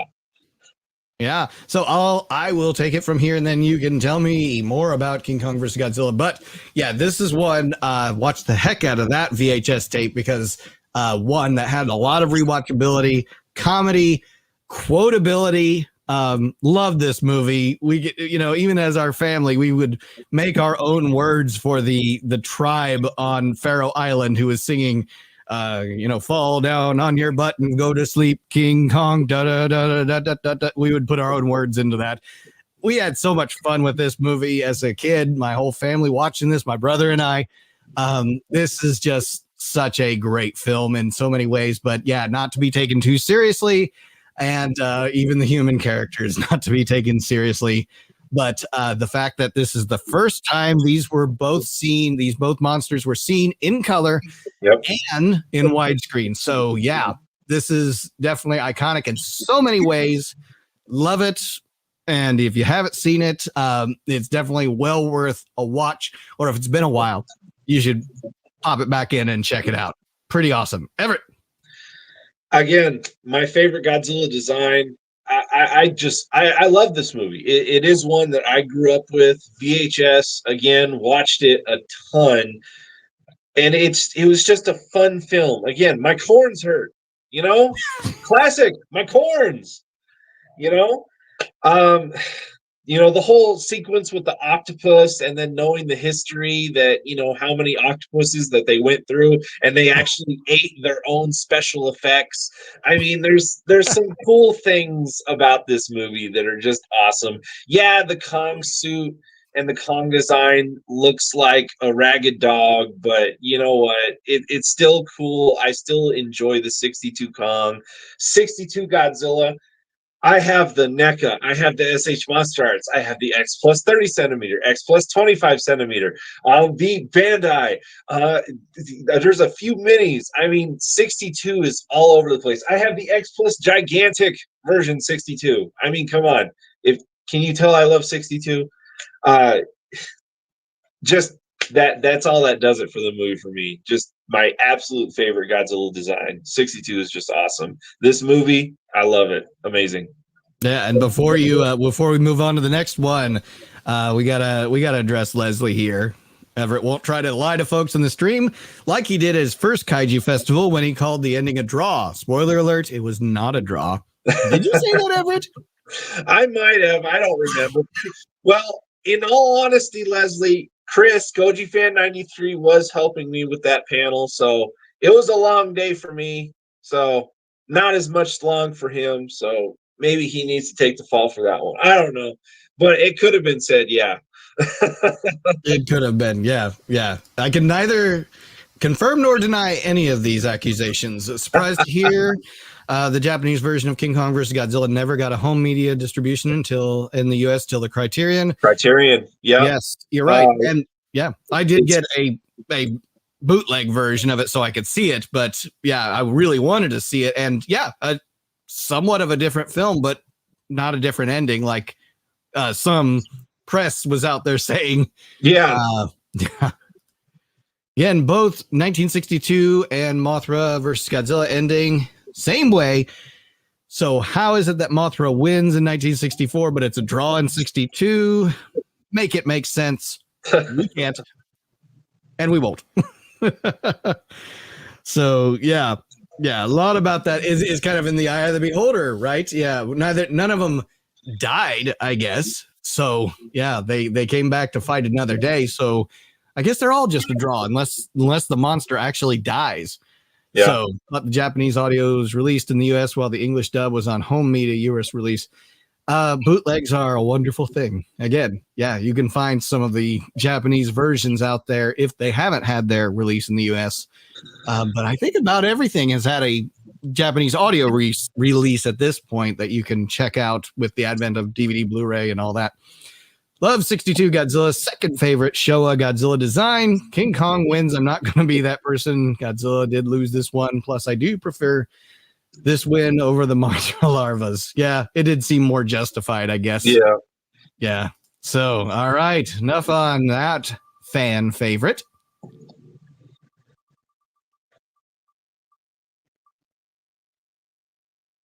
All right, Mr. Fan Freaks. Almost missed by a hair, but Destroyer! Man, I gotta kick off Destroyer. Yikes. No pressure. Oh, man, no kidding. Because Godzilla vs. Destroyer, it's good, but it is one of those that is one of the Godzilla movies that myself I have to be in the mood for. Like, it's not one that I can throw on a lot. Like, for some reason it does hit differently. No matter how many times you've seen it, it hits differently. And Godzilla vs. Destroy, it's not one of my favorites for that reason. Like, it's like Destroy is cool. I know the whole like back concept that, originally like the different concepts was like Godzilla versus Megan from like the Super Godzilla series, and a lot of different things were mixed in until they settled on, Destroyer. But Godzilla Jr., it's cool to see him finally grow into his own, actually look more like Godzilla. Burning Godzilla, cool design. Destroya again. Favorite form of Destroya probably would be the flying form, the one that just strictly flies. That one's kind of cool. Wish we got to see a little bit more of that one in the film. But yeah, not one of my favorites. I'll just leave it at that. Nick, take it away, Destroya. Yeah, this was one that my first G-Fest, saw it at the Pickwick, and saw it in the small screen, but seeing it on the big screen with a bunch of fanatic Godzilla fans was pretty awesome. And and again, it's getting late, so I'm trying to remember.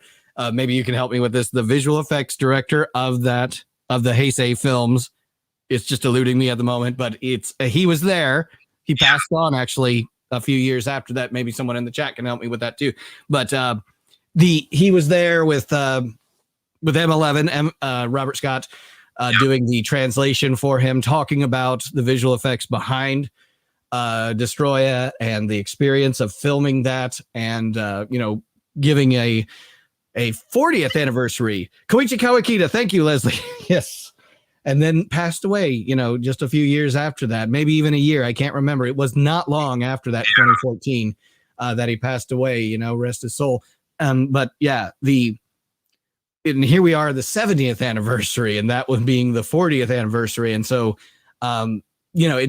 he wasn't a monster that was going to go off into the sunset. We were going to have more films, but this is a film that ended it for, somewhat of an era. Last for Akira Fukube, last for Kenpachiro Satsuma, last for Tomoyuki Tanaka, last for Koichi Kawakita. So many of these films that were last, so many of these filmmakers, this was a last for them. But what a way to end it. That was a superb ending. And, it really shines and really has that, that lasting ability. But you're right. You do have to be in a mood, to watch this one. It does have a little bit of comedy, at times, a few lighthearted moments, but for the most part, you're here to really dig into a serious monster film that is unlike or very like. Which one? Mechagodzilla. All right. This is 1974, of course. All right. I'll take it. Right? Is it mine? I think it is. I think so. Yes. Okay. All right. So this is a great one. This is probably the third Godzilla film I've ever seen, because the video store had in its collection Godzilla 1985 in the horror film section, because we had the genres, and in sci-fi they had Gigan and Mechagodzilla. And so after watching 85 several times, from the rental store again, the next one was Gigan, and the next one was Mechagodzilla. And yeah, this one, it kind of like, it had those moments where I was like, boy, there's a lot of human interaction. And as a kid, I was just, again, I wanted to get to the monster action, and there wasn't as much as Gigan or in 1985. So it kind of disappointed me as a kid. But when it did get to the monster action and seeing Godzilla bleeding everywhere, it was just kind of shocking. And I'm just like, wow. But I was also watching the Gamera films, because those were in the children's section. And there's, Gauss getting halved by Guiron and things, and Gamera bleeding his green blood everywhere.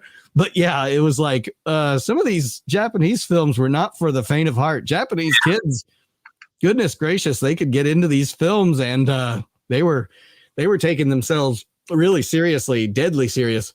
But yeah, there was a lot of fun happening in this one. I love the Mechagodzilla 74. That's my favorite Mechagodzilla design. And yeah, there's just so much about this that's so much fun. Love the quotability of this one. It's definitely got that 70s feel to it. I can definitely quote this one just up and down.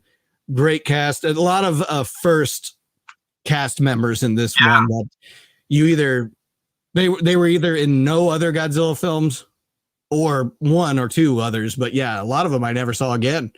And so, yeah, but then you had some of the classic Toho, Hiroshi Koizumi and Kenji Sahara, making brief appearance. Kenji Sahara making a brief appearance. Hiroshi Kuzuma, pretty prominent in this one, but yeah, a lot of the other, classic Toho Studios series actors not getting a lot of screen time in this one. But yeah, a lot of good about this one. Definitely got the Showa, goodness going on for it, and it had a direct sequel. So yeah, you got it there. Take it away. Enough said. King Caesar. I mean, come on. King Caesar, however you want to say it. He's again one of my favorite kaiju. I think I love the design of the Showa one. The final but no, absolutely just fantastic that just awesome kaiju, awesome Mechagodzilla, the aliens, fantastic. Godzilla himself, the magnetic powers at the end, that craziness, even really fun. Again, Nick, you took it for what it was. We get Anguirus in the film for a little bit, which originally was actually supposed to be Baragon because of the whole burrowing underground thing. That was another role that Baragon then got replaced by. Which would have been cool in my opinion, seeing Baragon versus like fake Mechagodzilla, fake Godzilla. I thought that'd be cool, Great film. When Mechagodzilla turns his head around and he's like facing Caesar and Godzilla, the way that whole, is shot and everything. Oh my goodness, amazing. And then the way he just blows away that little village with his missiles for like no reason, just boom. It's just, oh my goodness. Like that is just crazy. I love that was shot. It's amazing. That's all I got. So well shot. And the music is definitely unique in the in this too. I forgot to mention that. We had Bobby Reynolds. Thank you for the super chat. I couldn't find the Godzilla versus Mechagodzilla and Jet Jaguar. It's there. Google is not much. I tell you what it about. It's Godzilla, almost the same design as Final. So I'm assuming that you're talking about the Monarch series, adding in some of these. If I'm assuming that correctly, same design and Final as Final Wars, and a CG animated, and it came around 2011, 2012. Okay, so yeah. If you have any more clarification on that, Bobby, I understand. And of course, we've seen, redesigns of Mechagodzilla. We've got Jet Jaguar, not quite redesigned, but definitely reimagined in the shorts. Here we go. First Showa film for Oscar. Prefer this Mechagodzilla over the 75. Plus a cool little tribute of Godzilla vs. Anguirus for 55. Yep. Yeah. Sweet. Okay. Yeah. Toho did have a policy of not killing Godzilla, but he can bleed. Yep. Yeah. Blood's okay. Gigan's Leslie's favorite of the 70s, but he can say that 74 is absolutely the best made film from that era, hands down. Yeah, it's definitely a I definitely, know that it's a fan favorite. It's just a darn shame that King Caesar has almost got no love for the anniversary of the film. This is shameful. Yeah, no love for King Caesar like Varan. Could be seeing Godzilla bleed out. A lot of the things that were in this were just like, wow, where did that kind of come from? The the apes, the Planet of the Apes kind of aliens. It was like, again, where did that come from? Yeah. So, enough said about 74. All right, we really got to spitfire this. Yeah, I know. We've been going over 2 hours here. All right, what do we got? King Ghidorah, 1991. Oh, boy. Oh, man. I mean, I'm going to keep this one short. I do enjoy this film. Sure, it creates a lot of plot holes and this and that, but again, you don't really always have to have your brain on when you're watching a Godzilla movie, and this is one of them. Don't worry about the time travel messing up certain things, continuity, whatever. Who cares? Robert Scott Field, Android M11. Oh, man. Like, just those scenes alone, great. I love this film. Mecha King Hedorah. Again, I mean, here we go. I got a head right here. Mecha King Hedorah for the win. I mean, awesome kaiju design. I still have my original Trendmasters Mecha King Ghidorah. So it's like, bam. All right, Nick, Yeah. what you got? Short and sweet. Yep, this was a great one. See my review on this film. Still love it to watch it. It's a lot of fun, but it's definitely flawed, and it's definitely got its goofy moments. I definitely poked a lot of fun in this in my review of that.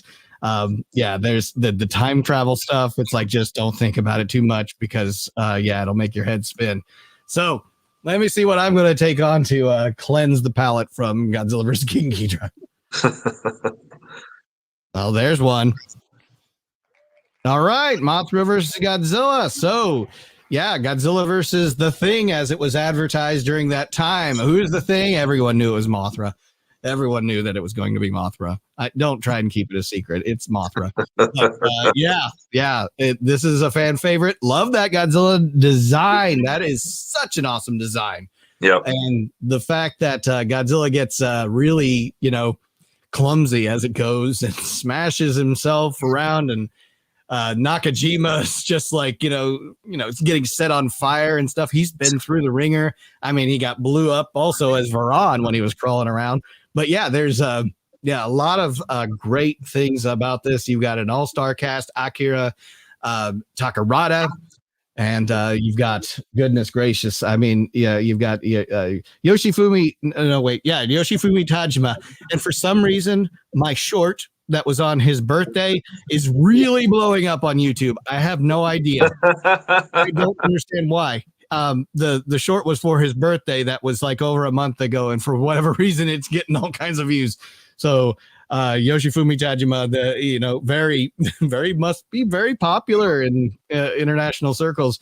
But yeah, loved his character in that too, as the wormy salesman, and seeing Kenji Sahara, as his boss, getting beat up. And oh man, yeah, seeing a lot more of the human characters as I've grown older too. But yeah, the monster action's awesome too.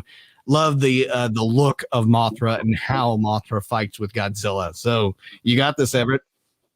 Again, it's a fan favorite. You really can't go wrong with it. It's definitely one of those movies that if you were first introducing somebody to Godzilla and you wanted to show them, like, let's say 3 or 5 films to introduce them, of course you would probably show them the original.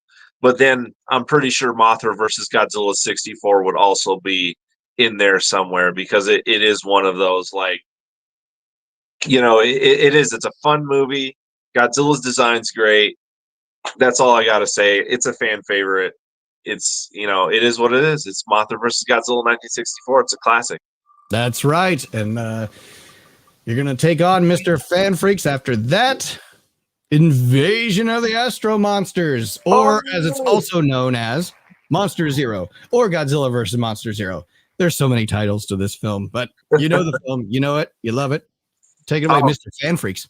This is the epitome of sci-fi. That's the way I've always explained this in many videos before this one. It's just Godzilla in space. This is like the first. This is still the only movie that we've had Godzilla travel from Earth to another planet, and do battle in space. I mean, it's crazy. Of course, we got the famous Nick Adams in the movie. Oh my goodness. I mean, I love this movie so much. The music score. I love the design of the Exilians, the aliens. I mean, they're just great. The battles between Godzilla and Ghidorah with Rodan and everything, fantastic. I mean, it's just pure fun. I love Godzilla versus Monster Zero, Invasion of Astro Monster, like you said. Whatever title you want to give it, it's amazing. And how can you go wrong? Nick Adams and Akira Takarada in space. Yeah. And and the really, really awesome controller of Planet X.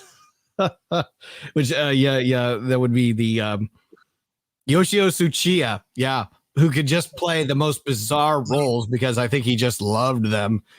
So yeah, this one is definitely a fan favorite. Needs more monster action in my opinion, but again, I'm not one to judge a Showa era film done by Ishiro Honda and Tomoyuki Tanaka, all the classic Toho crew. But again, yeah, Nick Adams, hey, in a Godzilla film. Bobby Reynolds, again, thank you for the super chat. And I do not require anyone to do a super chat. Thank you so much for them. And thank you all for continuing to join us on this marathon of Godzilla movies as we have. Did you know Godzilla Fan Freaks has 3 brothers? I didn't know that. Eric Smith, the big arm wrestler? What? Maybe it's a different Godzilla Fan Freaks. I don't know.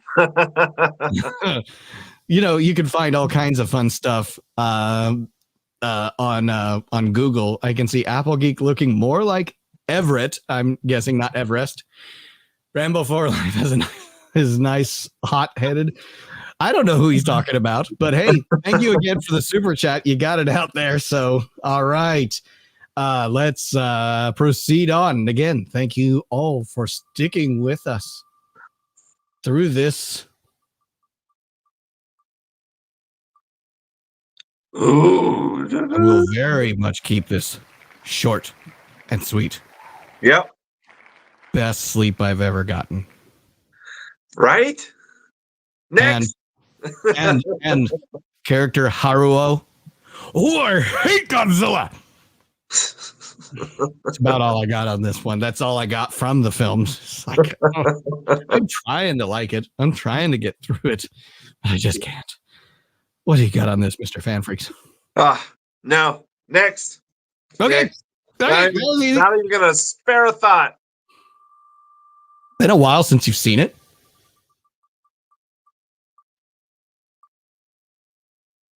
Oops, I may have not removed this one. Oh, we did talk about the 1956 movie with Raymond Burr. So, yeah, we're going to eliminate another one out of there as a result. Oh, my, Everett. Oh, boy. Woo! What have you got? Final Wars! Sucks. I don't, again, I'm a Showa guy. I just don't know. Final Wars it doesn't do anything for me. Like, I'll watch it every once in a while, but it's not a favorite. I don't understand the hype. Everybody just has their own favorite tastes, and that's okay. Final Wars is just not for me. Destroy all monsters all day, every day. I will die on that hill. Nick, go for it. Too much sugar. Oh, Nick, did you freeze?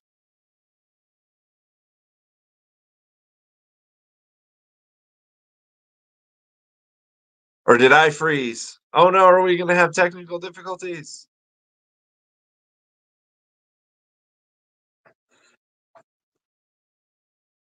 I'm not getting anything on my end if I'm still here. I don't know who's here and who's not.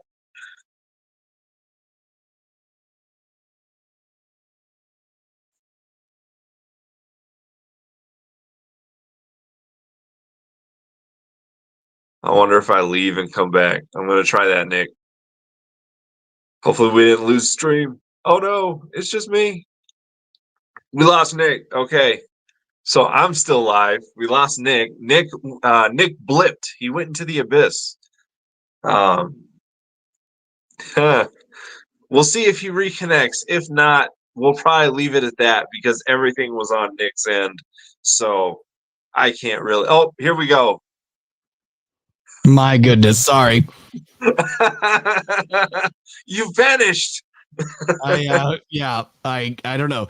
It's something about living here in the sticks of Indiana, and I got lost. So I don't know where I dropped off, but yeah, the next film is Godzilla 2000. Did you already start talking about it? Oh yeah. So we finished Final Wars. Cool. Perfect. Okay. Godzilla 2000. I enjoy Godzilla 2000. Godzilla 2000 is fun. It's not, again, one of my favorites, but considering I'm not much of a Millennium era guy, Godzilla 2000 is probably my second favorite of the series.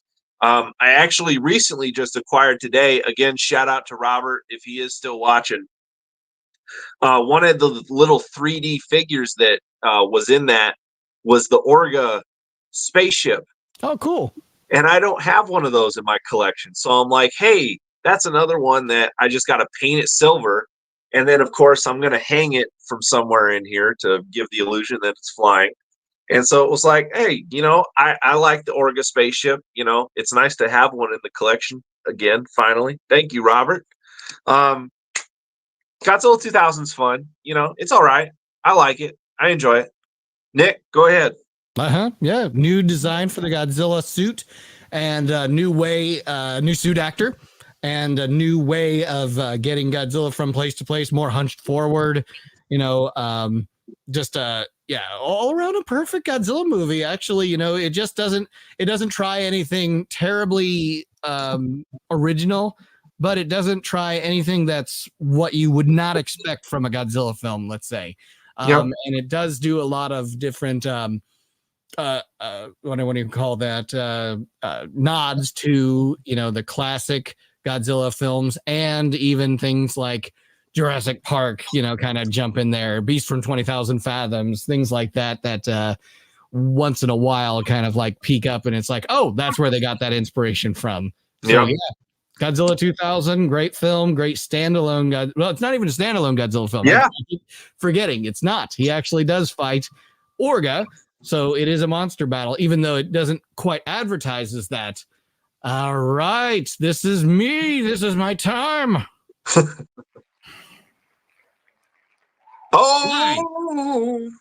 My absolute favorite Godzilla film, both the 84 and the 85 version. Of course, it was the 85 version that I saw as a kid and most of my life, and still the one I keep coming back to. I find the 85 very superior, actually. And I don't feel like that's a hot take. I think a lot of people agree with me on that, just because of the way it was trimmed up for an American audience, and just the tone of this film. And even if you aren't in a particular mood, I still feel like this film works, on any level. So yeah, it's one that anything that I can collect that's Return of Godzilla 1985, I've got to have. If it's a Cybot, if it points towards Godzilla 1985, I gotta own it. It's the one I constantly have dreams about, is being in the city where Godzilla is actually smashing up thing. It's always the 85 Godzilla. So yeah, I just can't say enough about Godzilla 1985. See my trailers on it, see my reviews on this. It's not a perfect film, but for me it is perfect. I cannot enjoy this film enough, and I cannot bring up enough the fact that my ringtone is this. I mean, and it just freaks people out, especially when you're in church and it's all quiet and freaks people out. Whoops, I forgot to silence that one. So yeah, but anyways, I don't have anything bad to say about this film. Love it. Everett, tell me how much you love it. I love it too. I mean, I grew up on this one. This was one that I had on VHS, and I actually do enjoy the American cut. A lot of people don't like the cut with Raymond Burr. They really don't. Since I grew up on that, I enjoy the Raymond Burr cut of the 85. I love it. It's fantastic. Great movie. Again, nothing bad to say about it. The Cybot is awesome. I want the Cybot in my front yard. You know what I mean? Like, please. Amazing film. Amazing film. Love it.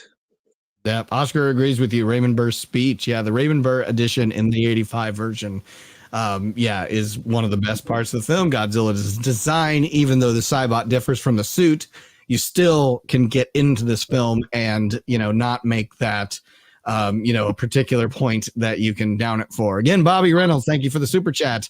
Rambo for life. Okay, I know he is a big fan of action-related films. So, Bobby, yeah, you're big into the action films. You're in good company. 90s action horror related to those films. Godzilla Fan Freaks has watched a couple of his videos. His rants are entertaining. Maybe you have? Yeah. Okay. Yeah. 80s and 90s action movies. This is an 80s films. And never got to see the American cut for 84. Yeah, check it out. It's online. It's on YouTube for free. So you can see it. It's also on the Internet Archive, if that's even up anymore. I saw that it went down once, so I don't know. I have a bootleg. Mine's a bootleg copy, so I'm hoping that it actually gets an official release one of these days. Yeah, hopefully it does. But yeah, there's bootlegs out there for you to find on eBay. Not asking you to do anything illegal. I'm just telling you they're out there. They exist. Tokyo Sauce. Take it. Again, not a favorite. Nick, I'm immediately passing that to you. I don't really have anything to say about SOS. It's all right. Yeah, it was nice seeing Hiroshi Koizumi coming back. From the kind of being a sequel to official sort of sequel to Mothra, the original Mothra. Yeah, and so that was kind of cool to see. Mothra just back in the game, and actually, this is the first Mondo figure I actually ever received, which was actually gifted to me by Mondo. Of the Tokyo SOS statue, and check out my review on that. But yeah, it's a good film. I loved making the trailer for it. There was a lot of quotable lines in it. I think there was a little bit too much daylight fighting for my take. I still like nighttime monster fights. To me, Tokusatsu or CGI Godzillas, I like seeing them, fight at night. It just brings out the scary in them. We got that chat in there. Love the scar Godzilla has on this. It stands out, waiting for the articulated SOS Godzilla. So, yeah. This is a fun one. It's out there for people to see. Oops. I'm screwing things up left and right. It's okay, Nick. Getting late. Yeah. Thank you all again. If you're joining us still and sticking with us, what are you thinking? Oh my goodness. What's wrong with you? Nothing better to do than to listen to us. I know.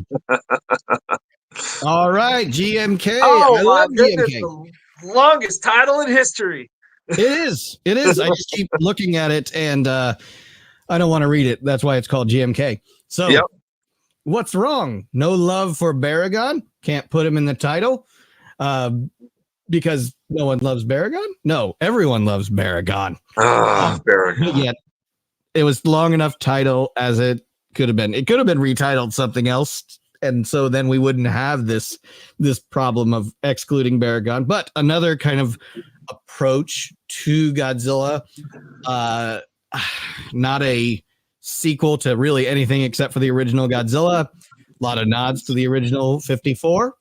A great reveal of Godzilla. Great new look for Godzilla. A different suit actor. And a mythological look at Godzilla and Ghidra. And Mothra and Baragon, all of them being more mythological, more like, gods or. Oh, Nick. No. Did he freeze again?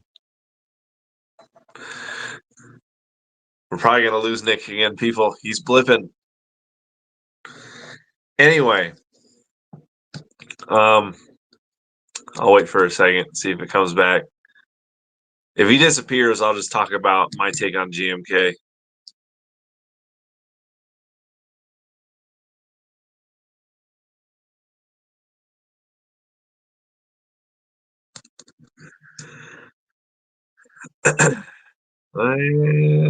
Nick is... I think he's gone. So, all right. Just so there's not too much dead air. So, GMK. My take on it. I enjoy GMK. Favorite of the Millennium Era. Fantastic. Baragon deserved better. I really, really wish GMK had the original, title and the original kaiju that were going to be in the film. Have Varan and Gearus and Baragon. I think that would have been cool. Really wish Toho didn't change it just for more money reasons, just because Hedorah and Mothra were more popular.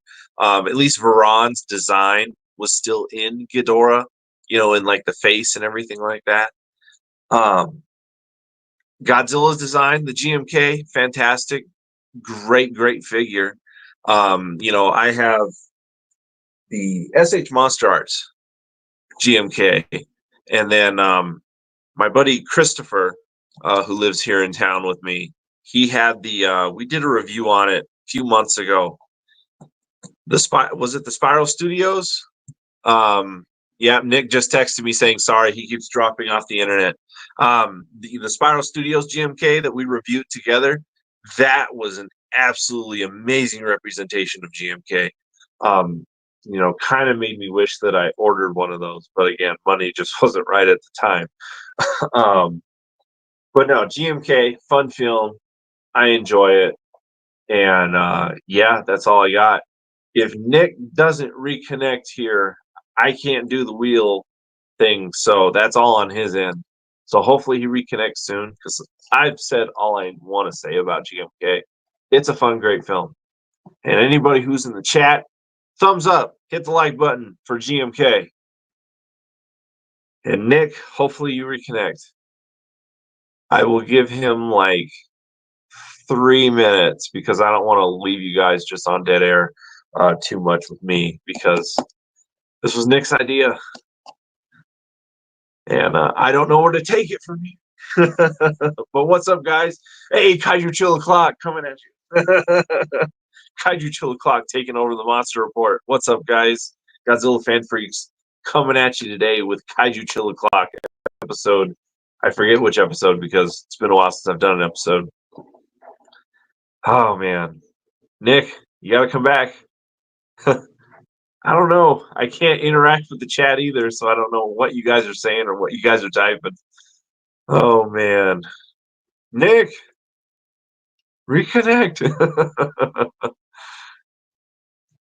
Oh, no.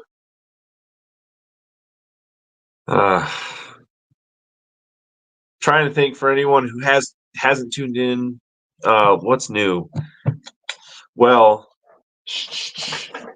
I do got an oxygen destroyer now, so that's pretty cool. Another shout out goes to Robert for this. Was a very nice gift. Yeah, oxygen destroyer.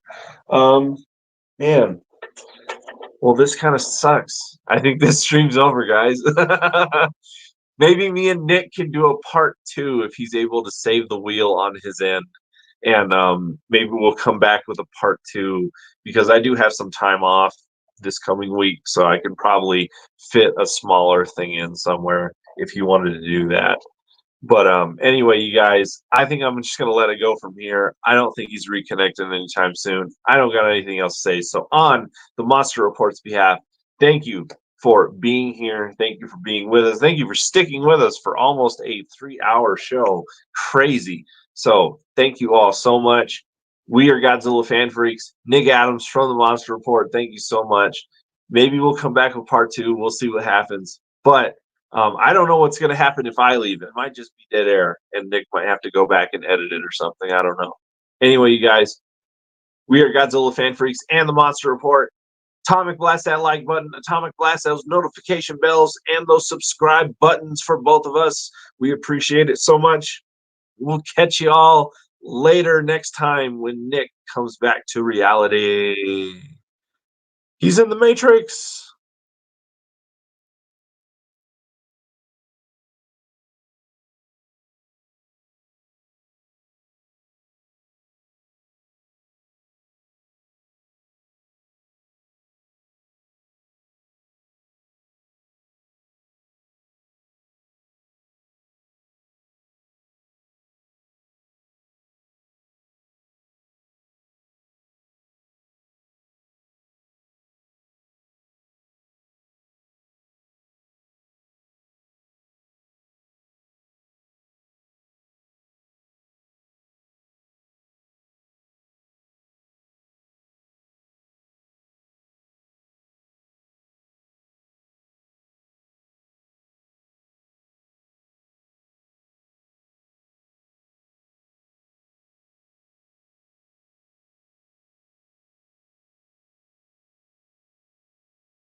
Okay, and we ended up falling off the earth. And so we are going to do another episode of this. I'll bring Everett back on at some point, and I apologize for the technical issues living out here with the internet the way it is. It just kind of happens this way, but it's been a marathon of an episode, and I appreciate all of you who stuck it out with me. We will catch you on another episode of the Monster Report in the near future. For me, Nick Adam Poling, this has been Monster Report Live. We will catch you next time. あれはゴジラ